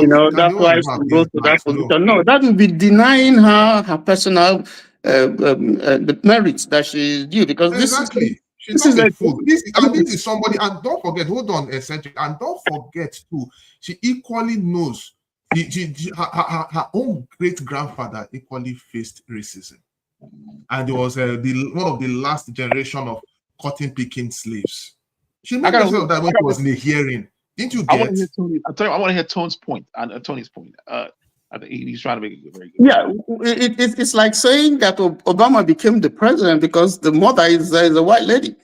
So I mean, these are narratives that Eurocentric and American-centric views that the white people pose. It's like she is good to rise to that position. It testifies in a Tories party. In a Tories party. It testifies to the fact that I know where you are going, but I don't think that's the case. Whether you like it or not, she worked for that position and she rose to the top. And before she even got there, she was an MP. And people believed in her charisma and she got there. And what wrong has she said about Nigeria? What if she were here in this country, she wouldn't rise to that position. So, listen to her rhetorics. Listen to all the rhetorics. So what's wrong? What has she said that is not true? It's not realistic. What is it she said? That's not the point. Listen to her overall rhetoric. She's not. She's not anti-black, but she has a problem with what we are doing as a black people. Listen, I was listening to AJ, who former world heavyweight champion, and it's really part of his account. How he was frustrated here when he tried to represent Nigeria. And then he went to the UK and he's doing good. And now you want to claim him. You suddenly realize that is your own, is a Yoruba person. But you don't create the opportunity for and she cleared it to them. She didn't want to do it all because of our rhetorics. Because of what we stand for. This is the great woman. She's done so well. She still answers her Yoruba name. So let's give her credit. No. We need to see the truth. We need to disagree with her. But she's entitled to her opinion. Sorry, Tony. The funny thing that she needs, we as a people, especially in Nigeria and Africa, we need to tell ourselves the truth. We have done a lot of, no offense, electricity before you ban me. We have done a lot of things that are wrong. I don't want to use the other one before you say that I want to platform outside that because I feel angry. We have done a lot of terrible things, a lot of terrible wrong things. Let us not tell ourselves the truth. An average except, look, an average Nigerian cannot thrive the way we are thriving, except maybe you are a top businessman and you are lucky. If you are lucky ahead, or you are in top position, or you are a politician. Yeah, if you are not any of these three things I said, you cannot thrive to the top. You can't. You can't really thrive to the top. Even as a professional, hold on. Even as a professional, I know why I said most people cannot even earn up to $1,000 because that's like the benchmark. Go and look at the earning capacity of people working in Nigeria. It will shock you that we have a problem. I remember some years back when I even told my friends who I schooled with in UK then that I was earning that my money is not even up to $1,000. They were like, "What?" This was some years back. They were surprised because even a cleaner in Europe and in UK and in America, they don't earn less than $2,000. They don't earn less than that amount of money, and we do that amongst in ourselves because we feel that it's not possible that a black man in Africa can earn good wages. We are guilty of it because somehow even what we have, we cannot give what we don't really have to really sustain paying good salaries because the mistake has been done from the top. Do you understand? So we need to understand that the way we are enjoying good life in all these developed countries, we can give ourselves those good life. We are wicked to ourselves. And because of that, that's why we're not thriving. Backtrack. If you look at her stance, the statement that she made that there's no black community would make sense. If you look at all her stance, before she became the leader of the Tory group. If you look at all her stance when it comes to black issues, right? She was against the Black Lives Matter movement. She was openly against that. She of course when the whole critical race theory thing came out, if she was against, I'm pretty sure she doesn't really know much about the critical race theory. That informs her position. Like we are arguing about the whole black community thing and like almost in darkness of what she really meant. But if we actually look at her position, we would know, like, we would see where she's coming from. It's not from a good place, man. That's not from a good place. So to even add what I said and to really contribute to what AB is saying, AB doesn't even seem to get it because what I'm saying is not out of place. Most Nigerians are not earning good wages. They are not earning good wages, and that is the system we need to adopt. To even meet up with minimum wage is a problem in Nigeria because of the kind of system we have created ourselves. We can't even unite as a people. Look at us, even in Nigeria as our country, are we really united? We are just we are talking about a major topic about how Igbos are. It's because of the broken, they call it broken system that we have. We are able to articulate and put ourselves together as compared to other communities. Like if you look at the Indian communities, if you look at the Chinese and all these other communities, you will find out that even when they are in all this in Europe and other parts of the world, they are creating a system, a niche for themselves and establishing empires in their home country. I could remember a Chinese woman who schooled in France, and in France they are known for having the best of wine, and this red wine and all that. Do you know this woman went and opened a very big expanse of land of mining grapes and turning it into a red wine in China? She was inspired. She brought that business and so many other business. So what does that have to do with what's happening? No, you don't understand. What I'm trying to say in a nutshell is that we as a people, we are not really united. We are not united as such. We are not seeing our best interest. And that's why we have all these issues. To some extent, we are united, but we are not properly united. We are still disgruntled. Right now, we are still disgruntled. So that's why we are where we are today.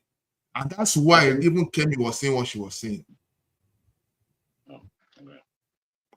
This one that is saying mining grapes. Are you an English? Are you the best of English maestro? They want to be more. You want to be more English than the Englishman. Nonsense. We know what you meant. We know what you meant. You understand, but you understand what I'm talking about. We understand.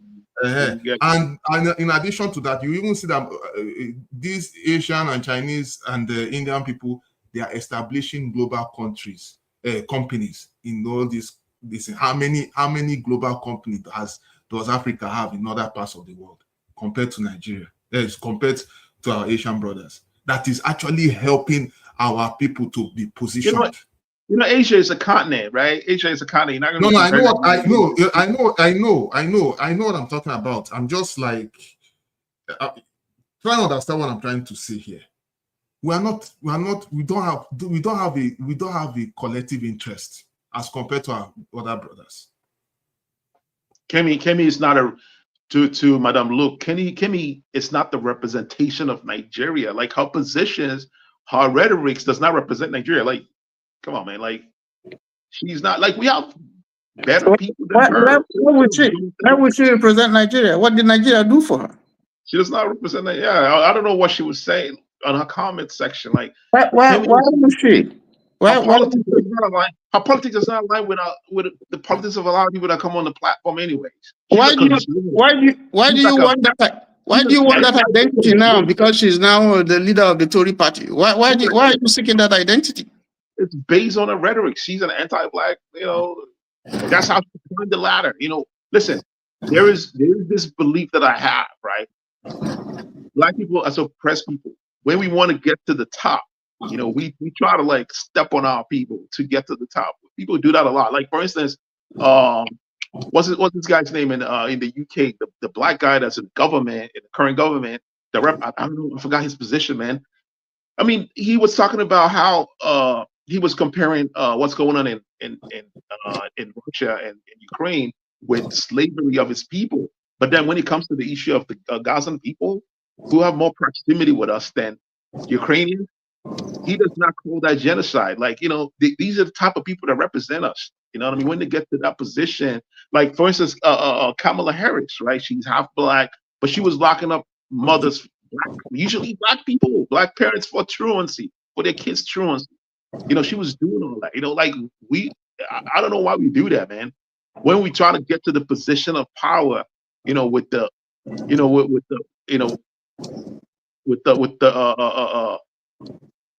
oppressive class, we step on our people. Look at black cops in America. You know, black cops are more brutal to black people than white cops. There's a data on that. You know, I don't know why this is something that we got to change, man.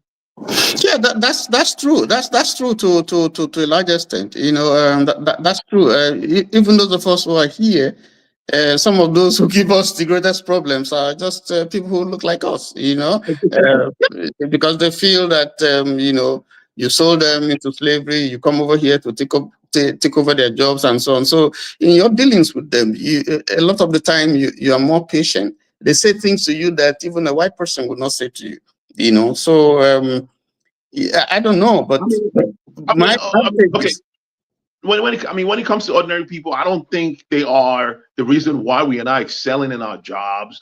You know, usually the managerial classes usually white people, but most of the works that I've worked at, most of the establishments I've worked at, the people in the managerial class, top positions are white people, right?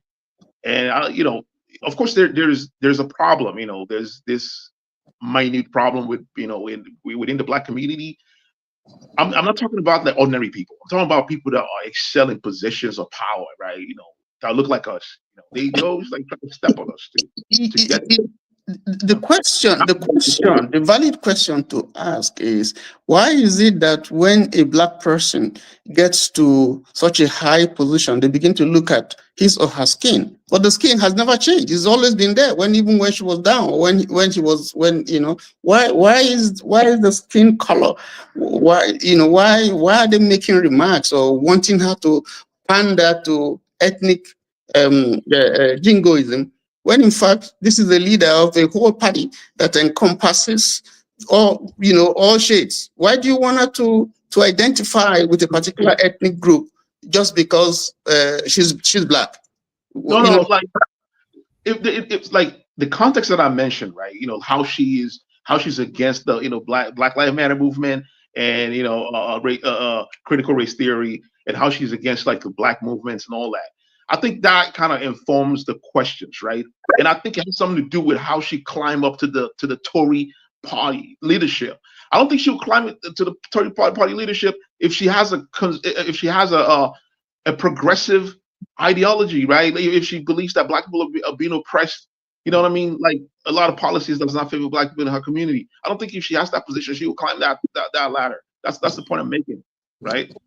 And I think her way of stepping up there is by by standing on the heads of people that look like her. You know what I mean? Just so she can climb up to that position.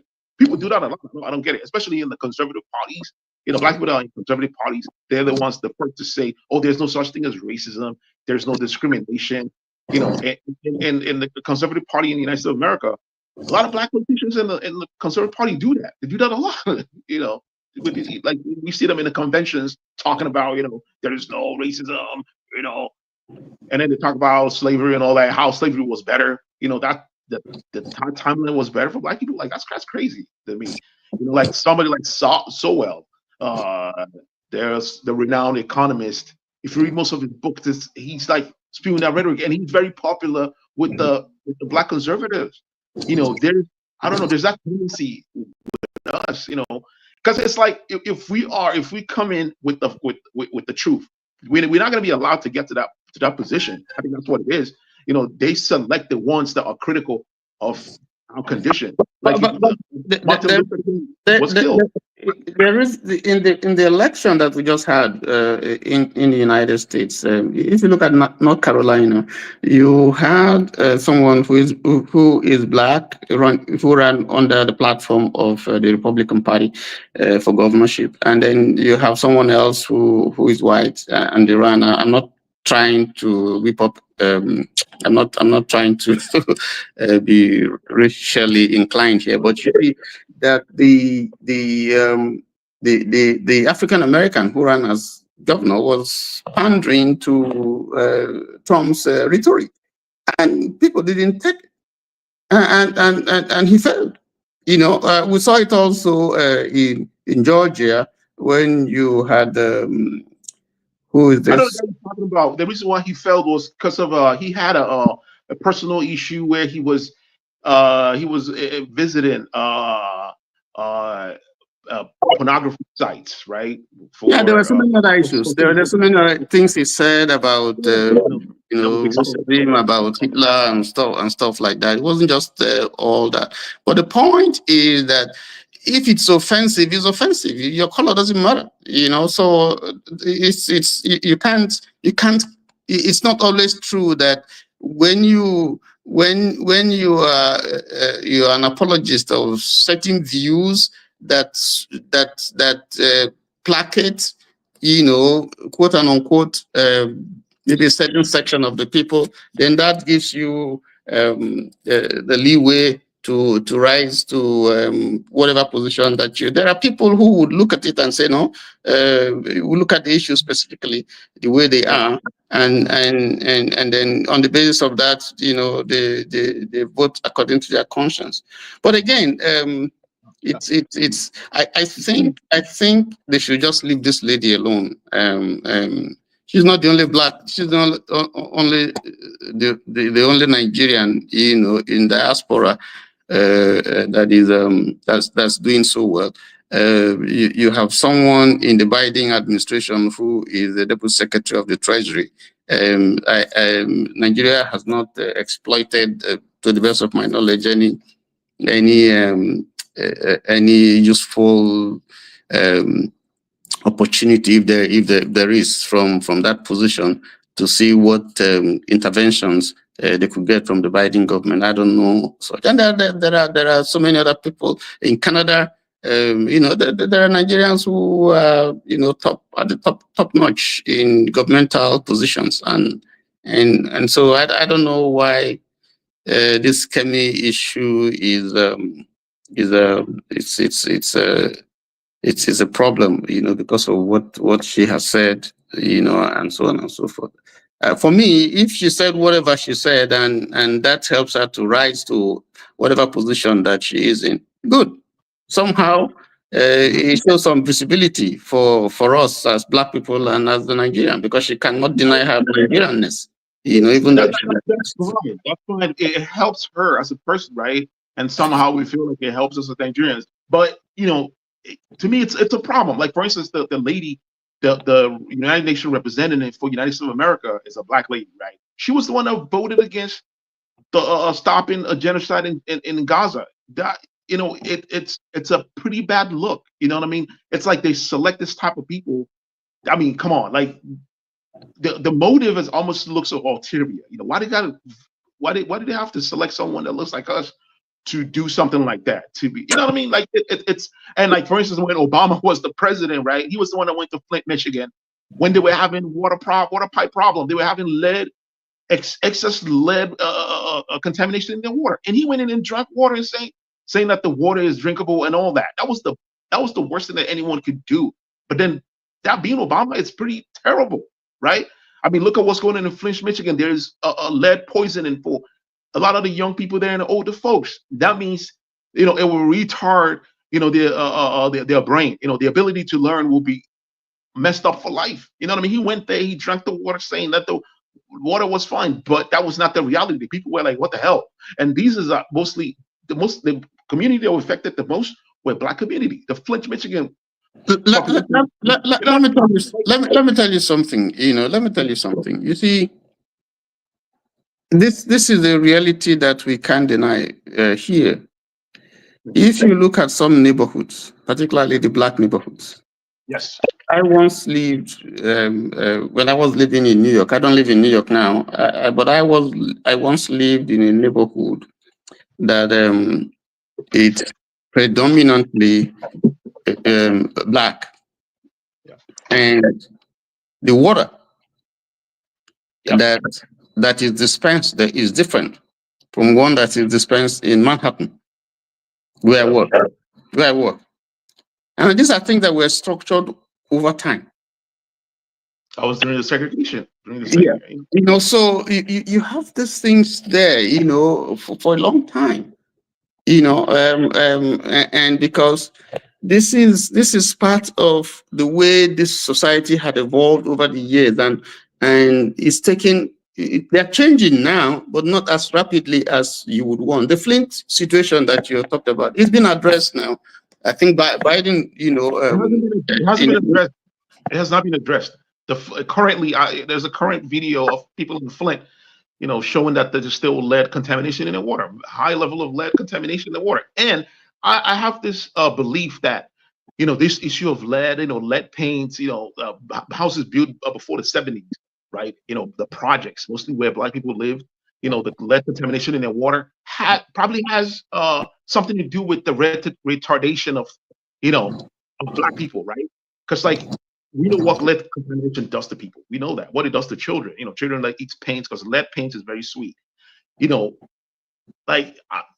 I mean, this is pretty deliberate. I mean, with Obama being the president, I think he should have addressed that issue, like the issue of Flint. No, that's what I'm saying. It's not something that you can just address by the wave of the hand, because that's why I was making references to this disparity in that you find within the various communities where they live.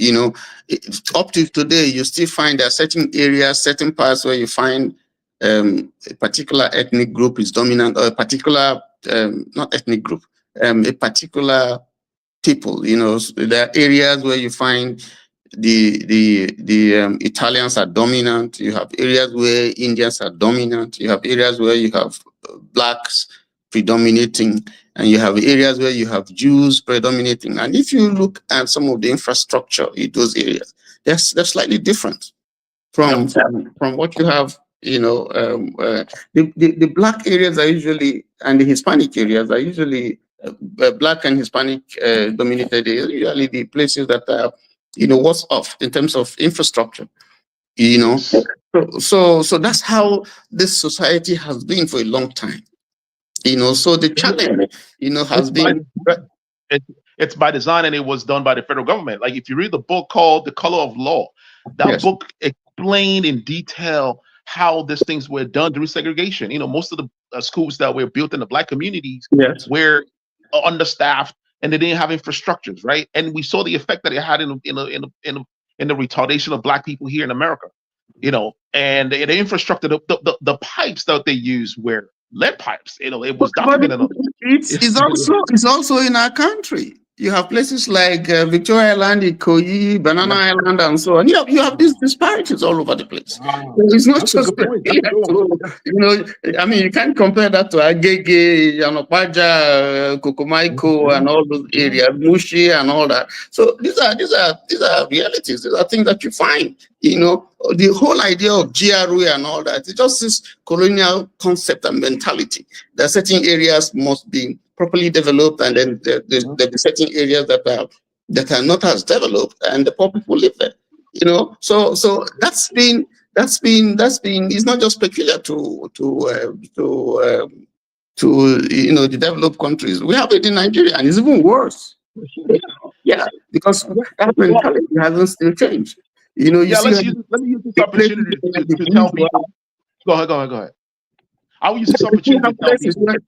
You have places where Go ahead.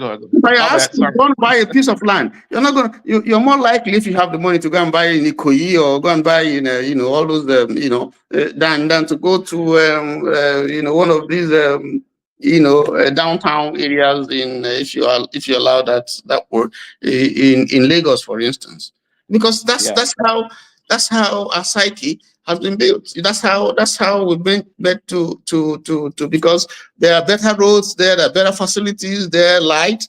In some areas in Lagos, they have regular, I mean, to even tell you how these things are done with the provision of electricity. There are places that have 22 to 24 hours light.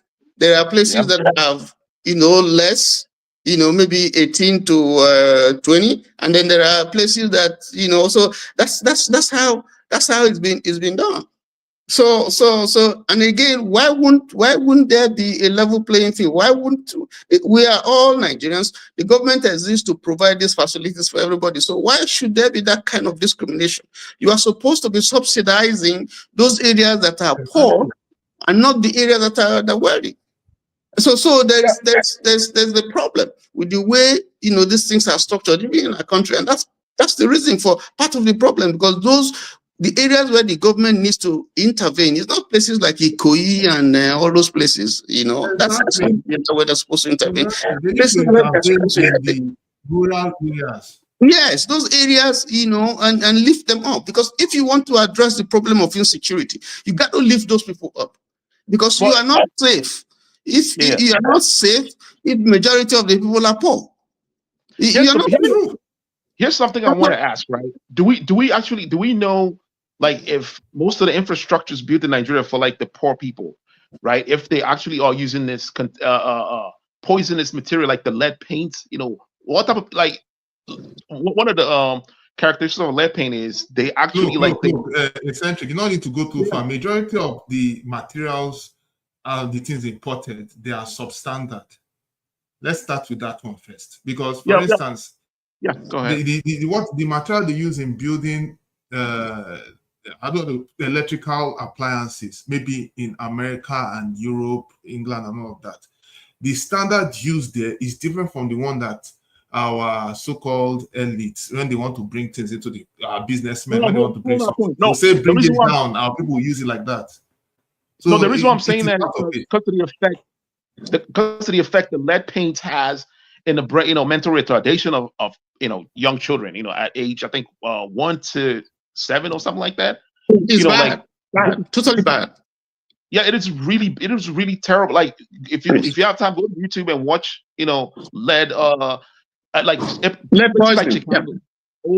Chicago projects. I know what you're talking about. In those days, we used to have Mr. Tony, you agree with me. In those days, we used to have, most of our houses were built with a lead roof. Now, you remember, I know that lead roof now. And if you're not careful, you know, when there was lack of water infrastructure, when rain is falling, people will not know. They'll go and put their bucket under that. And even drink water. And drink it. Not only they are poisoning themselves. until later, people begin to understand that, man, we cannot continue to use this lead roof anymore. Even asbestos, you know, in most places in the world, not heat. Yeah, and the But they say the ceiling board inside our house. Well, now God now save us. Who knows whether we're even poisoned safe? Because we slept on that house that had all those things. Yeah, so like I know like most properties built in America like before the 70s had lead paint and lead piping, right? But you were given warning when you move in, like they'll tell you, hey, there's possibility of lead. We did not have any. I know where you're going. We did not have any of those warning. We were not enlightened. That was the problem. The people that were supposed to enlighten us, they were not. They had mediums to have communicated all this, even on the TV. They didn't do that. I stand to be corrected here. Tony, was anybody warning us that we should use? There should be a way to educate. Yeah, there should be a way to educate the people, right, about the effects of lead paint. And of course, we have devices that we can use to test lead poisoning in waters and on the paint. Essentially, you don't understand. You have no idea. When us that were in Nigeria in the system the structures are totally decayed. Exactly. There was no level of information. We were just having basic information. It's only the ones that we knew from by instinct and personal research is what was saving us. Is when now people and we have been living a reactive lifestyle in Nigeria. Let me give you one example. Let me give you one example. I just lost a distant relation who does POP, the specialist in POP. And he was never ever told that he needed to protect himself. For those that don't know, what's POP? Plaster of Paris. What you used to do your ceiling, plaster of Paris. If you have a broken leg, you use it setting your leg. They also use all that. There's some level of toxicity. Don't worry, go ahead, say it like that. We don't care. You should be allowed with it. So you need some protection. Yes. So this guy has been on this thing for years and years and was never told. And then he had cancer. And then he just died. Wow. So and there are many people who use some of these things that are carcinogenic. Yeah. They don't know. They are not protected. Over here you can sue. Exactly. Are you talking of the fridge you used to have in those days, Tony? Those fridge you used to have where they were using one special gas. Yes. So some of those things are being phased out. And people are being. I don't know the material. Here you keep on hearing from the television jingles and so on. If you were in so place, or you use this, or you use this drug, or you use that from so time to so time, there are lawyers that are going to help you, and check you and find out if it's been injurious, what the impact has been, and then you get some money for it. Now, a lot of people are dying or have died in our country because even the authorities that are supposed to be engaged in ensuring that there are standards, for instance, Standard Organization of Nigeria, this one, Oshodi, what is it? That NAFDAC and stuff like that, if the enforcement mechanisms were okay, you go and buy, if you go to Nigeria now and you have malaria, you are not sure of what you're going to buy if you go to the shop. You're not sure of what they're going to give you. And then you can pick any kind of drug, and any kind of quack can administer anything to you. Yeah, but you see, that's an argument. That's an argument for our own the way we used to do things, right? For instance, in terms of architecture, right? The way we build houses, like in the rural areas, right? The materials they use had no carcinogens. They had no poisoning agents, right? Yeah. And our herbal systems, our DBAs, our native doctors we're using to cure most of these ailments. We kind of got rid of all those things, right? Because we wanted to be like the Western world, and then we started using all this terrible materials injected in our bodies. You know what I'm saying? Like this would be a good opportunity to stress the importance of like using our local things, right? The materials that we use in building our houses, we instead of relying on You know, using paint that we don't even test the lead level of the paint that we use. You know what I mean? You need an agency, an institution to create this awareness, and then you need an enforcement mechanism. You need the various organs of government that will enforce these things. Because if you don't do and penalize people who fall foul of the law, you know, because the part of the problem that we have is not just that we don't have some of these institutions. Our people go abroad, they go out, they see things, they come, we have laws, we have all kinds of things, but they are not working. Because, I mean, people, you can, you know, one example that I used to give, you see a policeman, you know, here on a traffic light, you know, he stays in a position where you can see him. Okay? Now, in Nigeria, the policeman hides because he doesn't want to be proactive. He's retroactive. He wants to catch you so you can can put some money in his pocket. Even hiding. They will even hide the signpost. If they are driving over, sometimes they will hide the signpost and you will not know what is coming. Yeah. But the policeman here stands to prevent you from breaking the law. So you see, two of them are supposed to be there. They are employed for a purpose, to achieve a goal, you know, but the other one wants you to, is encouraging you, if he can, to break the law, you know, so that he can gratiate his purse with some money. The other one is standing and he doesn't want you to break the law. So these are contradictions. And when you have a society that is operating in this way, that society cannot make progress. That's the truth. So there's a failure, there's a systemic failure. It's not just that the institutions are not there, but there's a failure. And in fact, the failure, the willpower to enforce those laws is not there. And when you find someone who stands up to enforce that law, he becomes a villain. That's the problem. You find someone in the civil service, for instance, who is insisting that things must go according to the geo, according to how things should go normally. And such person never progresses. They frustrate him. You know, they frustrate him. If you get a policeman who is fair, doesn't take bribe, who will not take, they don't like him. They don't post him outside because he's not going to make returns to the big guy, to the guy at the top. So they keep him in the office because he's useless. He's not useful to anybody. You know, so how do you build that kind of system? How do you build a system where it will work for all? Because what we're talking about is not something working for you, but working for everyone. And when it works for everyone, that's when society progresses and prospers.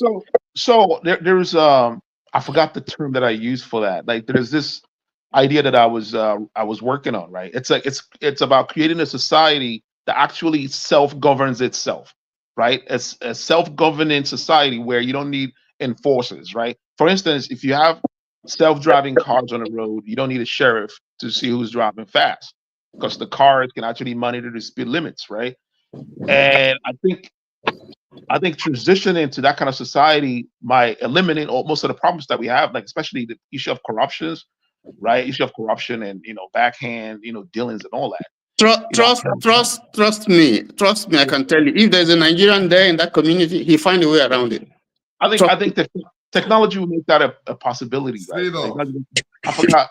So for instance, if you go to a shop, right, where if you walk in, your thing gets scanned. If you pick something out of the shelf, it will automatically do a deduction. If you cannot steal something from that shop, because that's inbuilt in the system automatically, right? Let's say you take something and put it on in your back pocket, it will deduct the money right away. If you look around and try to hide something, so the system already is automated to like where you don't actually need to create laws. You need to enforce any type of laws because it's inbuilt in the system. I think we need, we can actually think about how to develop that system. I forgot the name I called it, man. I think I've mentioned it here before. Man, I'm trying to remember. Yeah, it's a structured system. You know what I mean? Like our body. Our body, when a foreign agent enters our body, like a virus, our body automatically deals with it. Our body gets hot it gets hot to make it not conducive for a foreign, for a virus You know, and then we having fever, we have our body starts vibrating, right? Like if we drink something that has poison, our body vibrates and then we throw up. Now, but at some level, the thing is that at some level, it's not all automated. At some level, there'll be, some aspects of it that will be manned or managed by someone. That's the thing. I mean, it's like your beavers. It's like your beavers that is supposed to work so well, and they came out and they say it cannot be faulted and all that and all that. But we saw what happened to the beavers. The problem wasn't with the beavers. The problem was with, someone who is supposed to operate the beavers, someone who is supposed to deal with the back end, whatever, and he shut it down when he saw that things were not going well. Imagine if they do such in this American election, there will be an outcry. You see, everything works seamlessly because they have a system, and everybody have to respect the system, irrespective. You understand? So, my question is, why can't we respect? We did a beaver system. Why didn't we respect it? In an American system, right? If you're a citizen, you get your vote mailed to you, right? You know, and it eliminates the whole thing about someone that's illegal voting in the election. You know, it's kind of inbuilt in the system, even though it's not perfect. Of course, we've had cases where people who are not supposed to vote because they were not informed, right? And like the instance that I gave, you know, let's say if you drunk drive, right?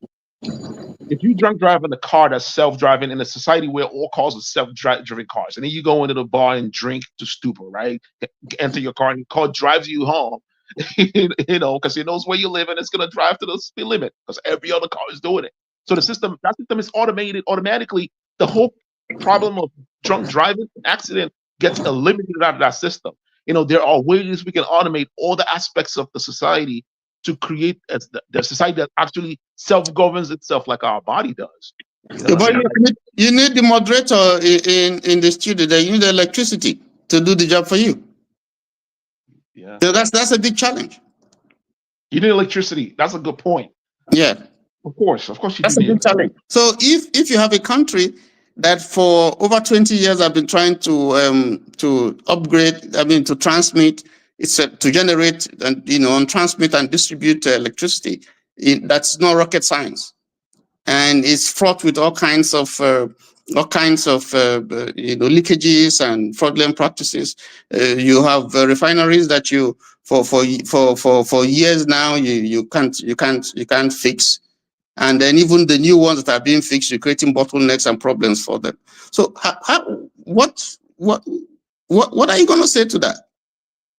So there's a problem within the system that is trying to frustrate every good thing, that is coming up. Yeah. So like how before Europeans had like the concept of democracy. And the constitutions, the ideologies that were enshrined in the constitution. These were made possible by the early philosophers. I'm trying to remember their name. It's evading me right now. These were part of their thoughts, in their philosophical, writings that were used in creating the Western society. Like we don't have that. We need that. We need our philosophers, people that could come up with these ideas. Because we know that philosophy, philosophy gave birth to other aspect, other parts of sciences, right? We need to come up with these ideas and see how it could be implemented, right? Because I believe that humans, I think it's kind of like innate thing, it's like an innate thing with us. We're always going to find a way to corrupt the system.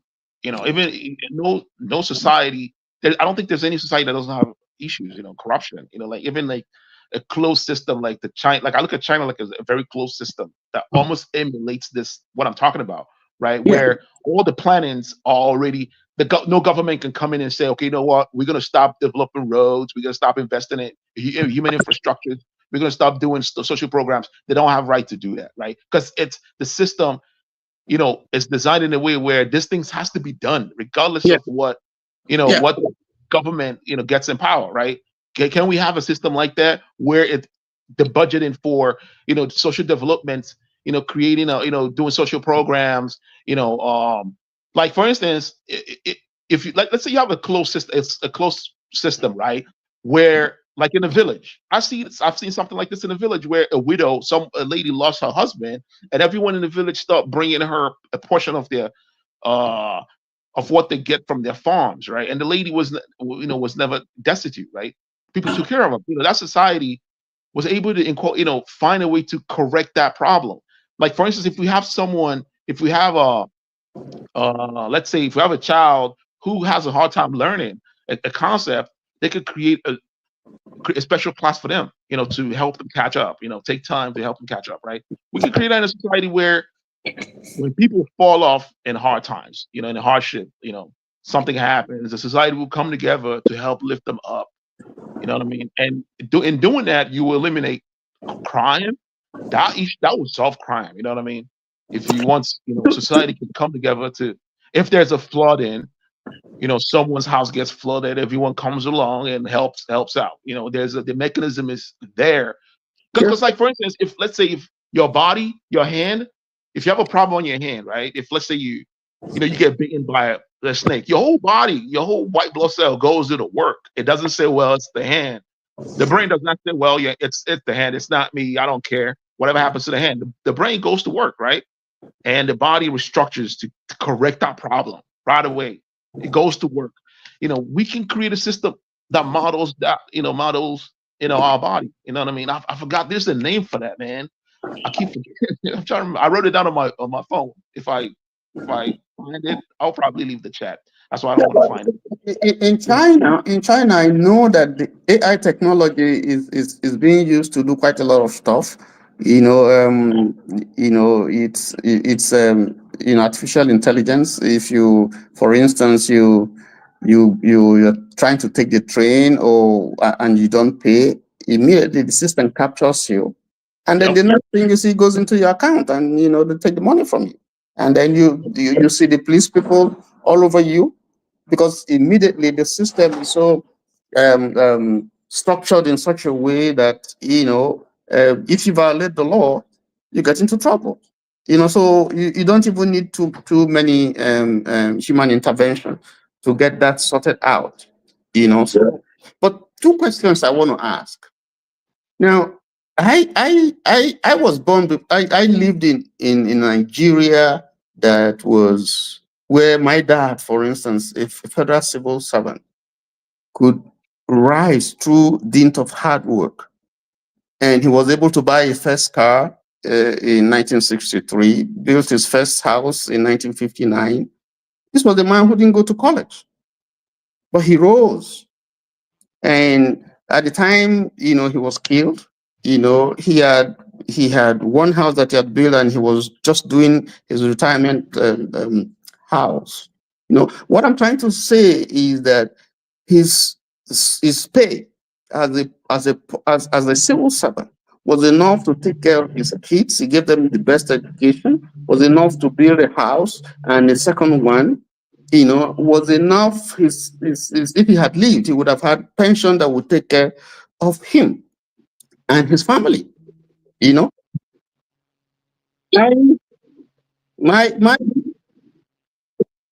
what happened? I'm sorry, I have a call. Yeah, go ahead. Go ahead. I don't have a call. Nobody knows me. Yeah, of course. What makes you think nobody knows you? When they will call you, you'll be shocked. But what Tony was talking about basically is the fact that, gentlemen, as you can see, let me say quite round up the relationship. Sorry about that. No. I'm your platform now, so we want to do it that way. So what he was trying to say is that the system at the time was kind of sustainable, and his father was able to take care of things with the little he was earning. The same thing equally happened with my grandfather too. At least the end usable income, they were able to build a house and do so many other things. And it was not as bad. There was no, even if there was inflation as they knew that, it wasn't as bad as what it is now. The inflation now is crazy. Sorry, gentlemen, I have to go. Thank you very much for your time here tonight. We'll be back here again tomorrow afternoon, and And night, I don't know. It's still Friday. I don't know where you are. It may be Saturday already, or you are still on Wednesday. It's still afternoon for us. Okay, so I know that is 4 hours, 11 minutes and counting. For everyone in the comment section, I would like to thank you for your time being in the comment section. Thank you for the super chat, Madam Luke, and I will call it a night here. So you have a lovely night and see you tomorrow, God willing. Good night. All right. Good night. Good night.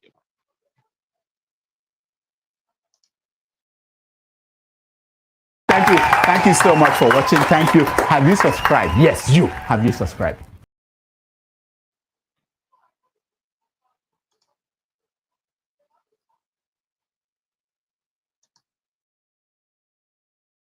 Thank you so much for watching. Thank you. Have you subscribed? Yes, you. Have you subscribed? You. Yeah, before you go, click. It's free. Click. Just that's it. Have you subscribed? You are laughing. Have you subscribed? Have you subscribed? Thank you.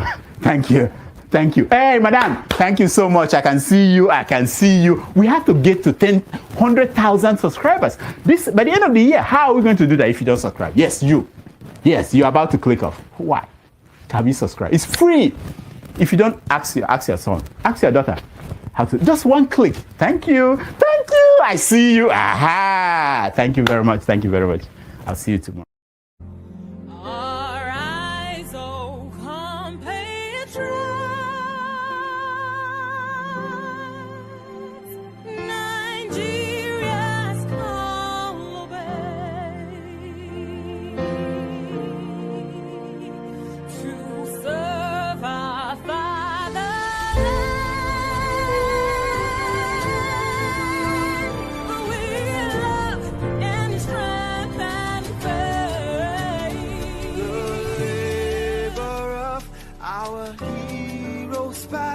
Shall never be in vain, to serve with heart and might, one nation bound in freedom, peace and unity. Hey, that's all. Arise, O compatriots, Nigeria call obey. To serve our fatherland with love and strength and faith. The labor of our heroes past shall never be in vain. To serve with heart and might, one nation bound in freedom. In freedom. In freedom. Peace and unity. Arise, my people, arise, my people.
Hey.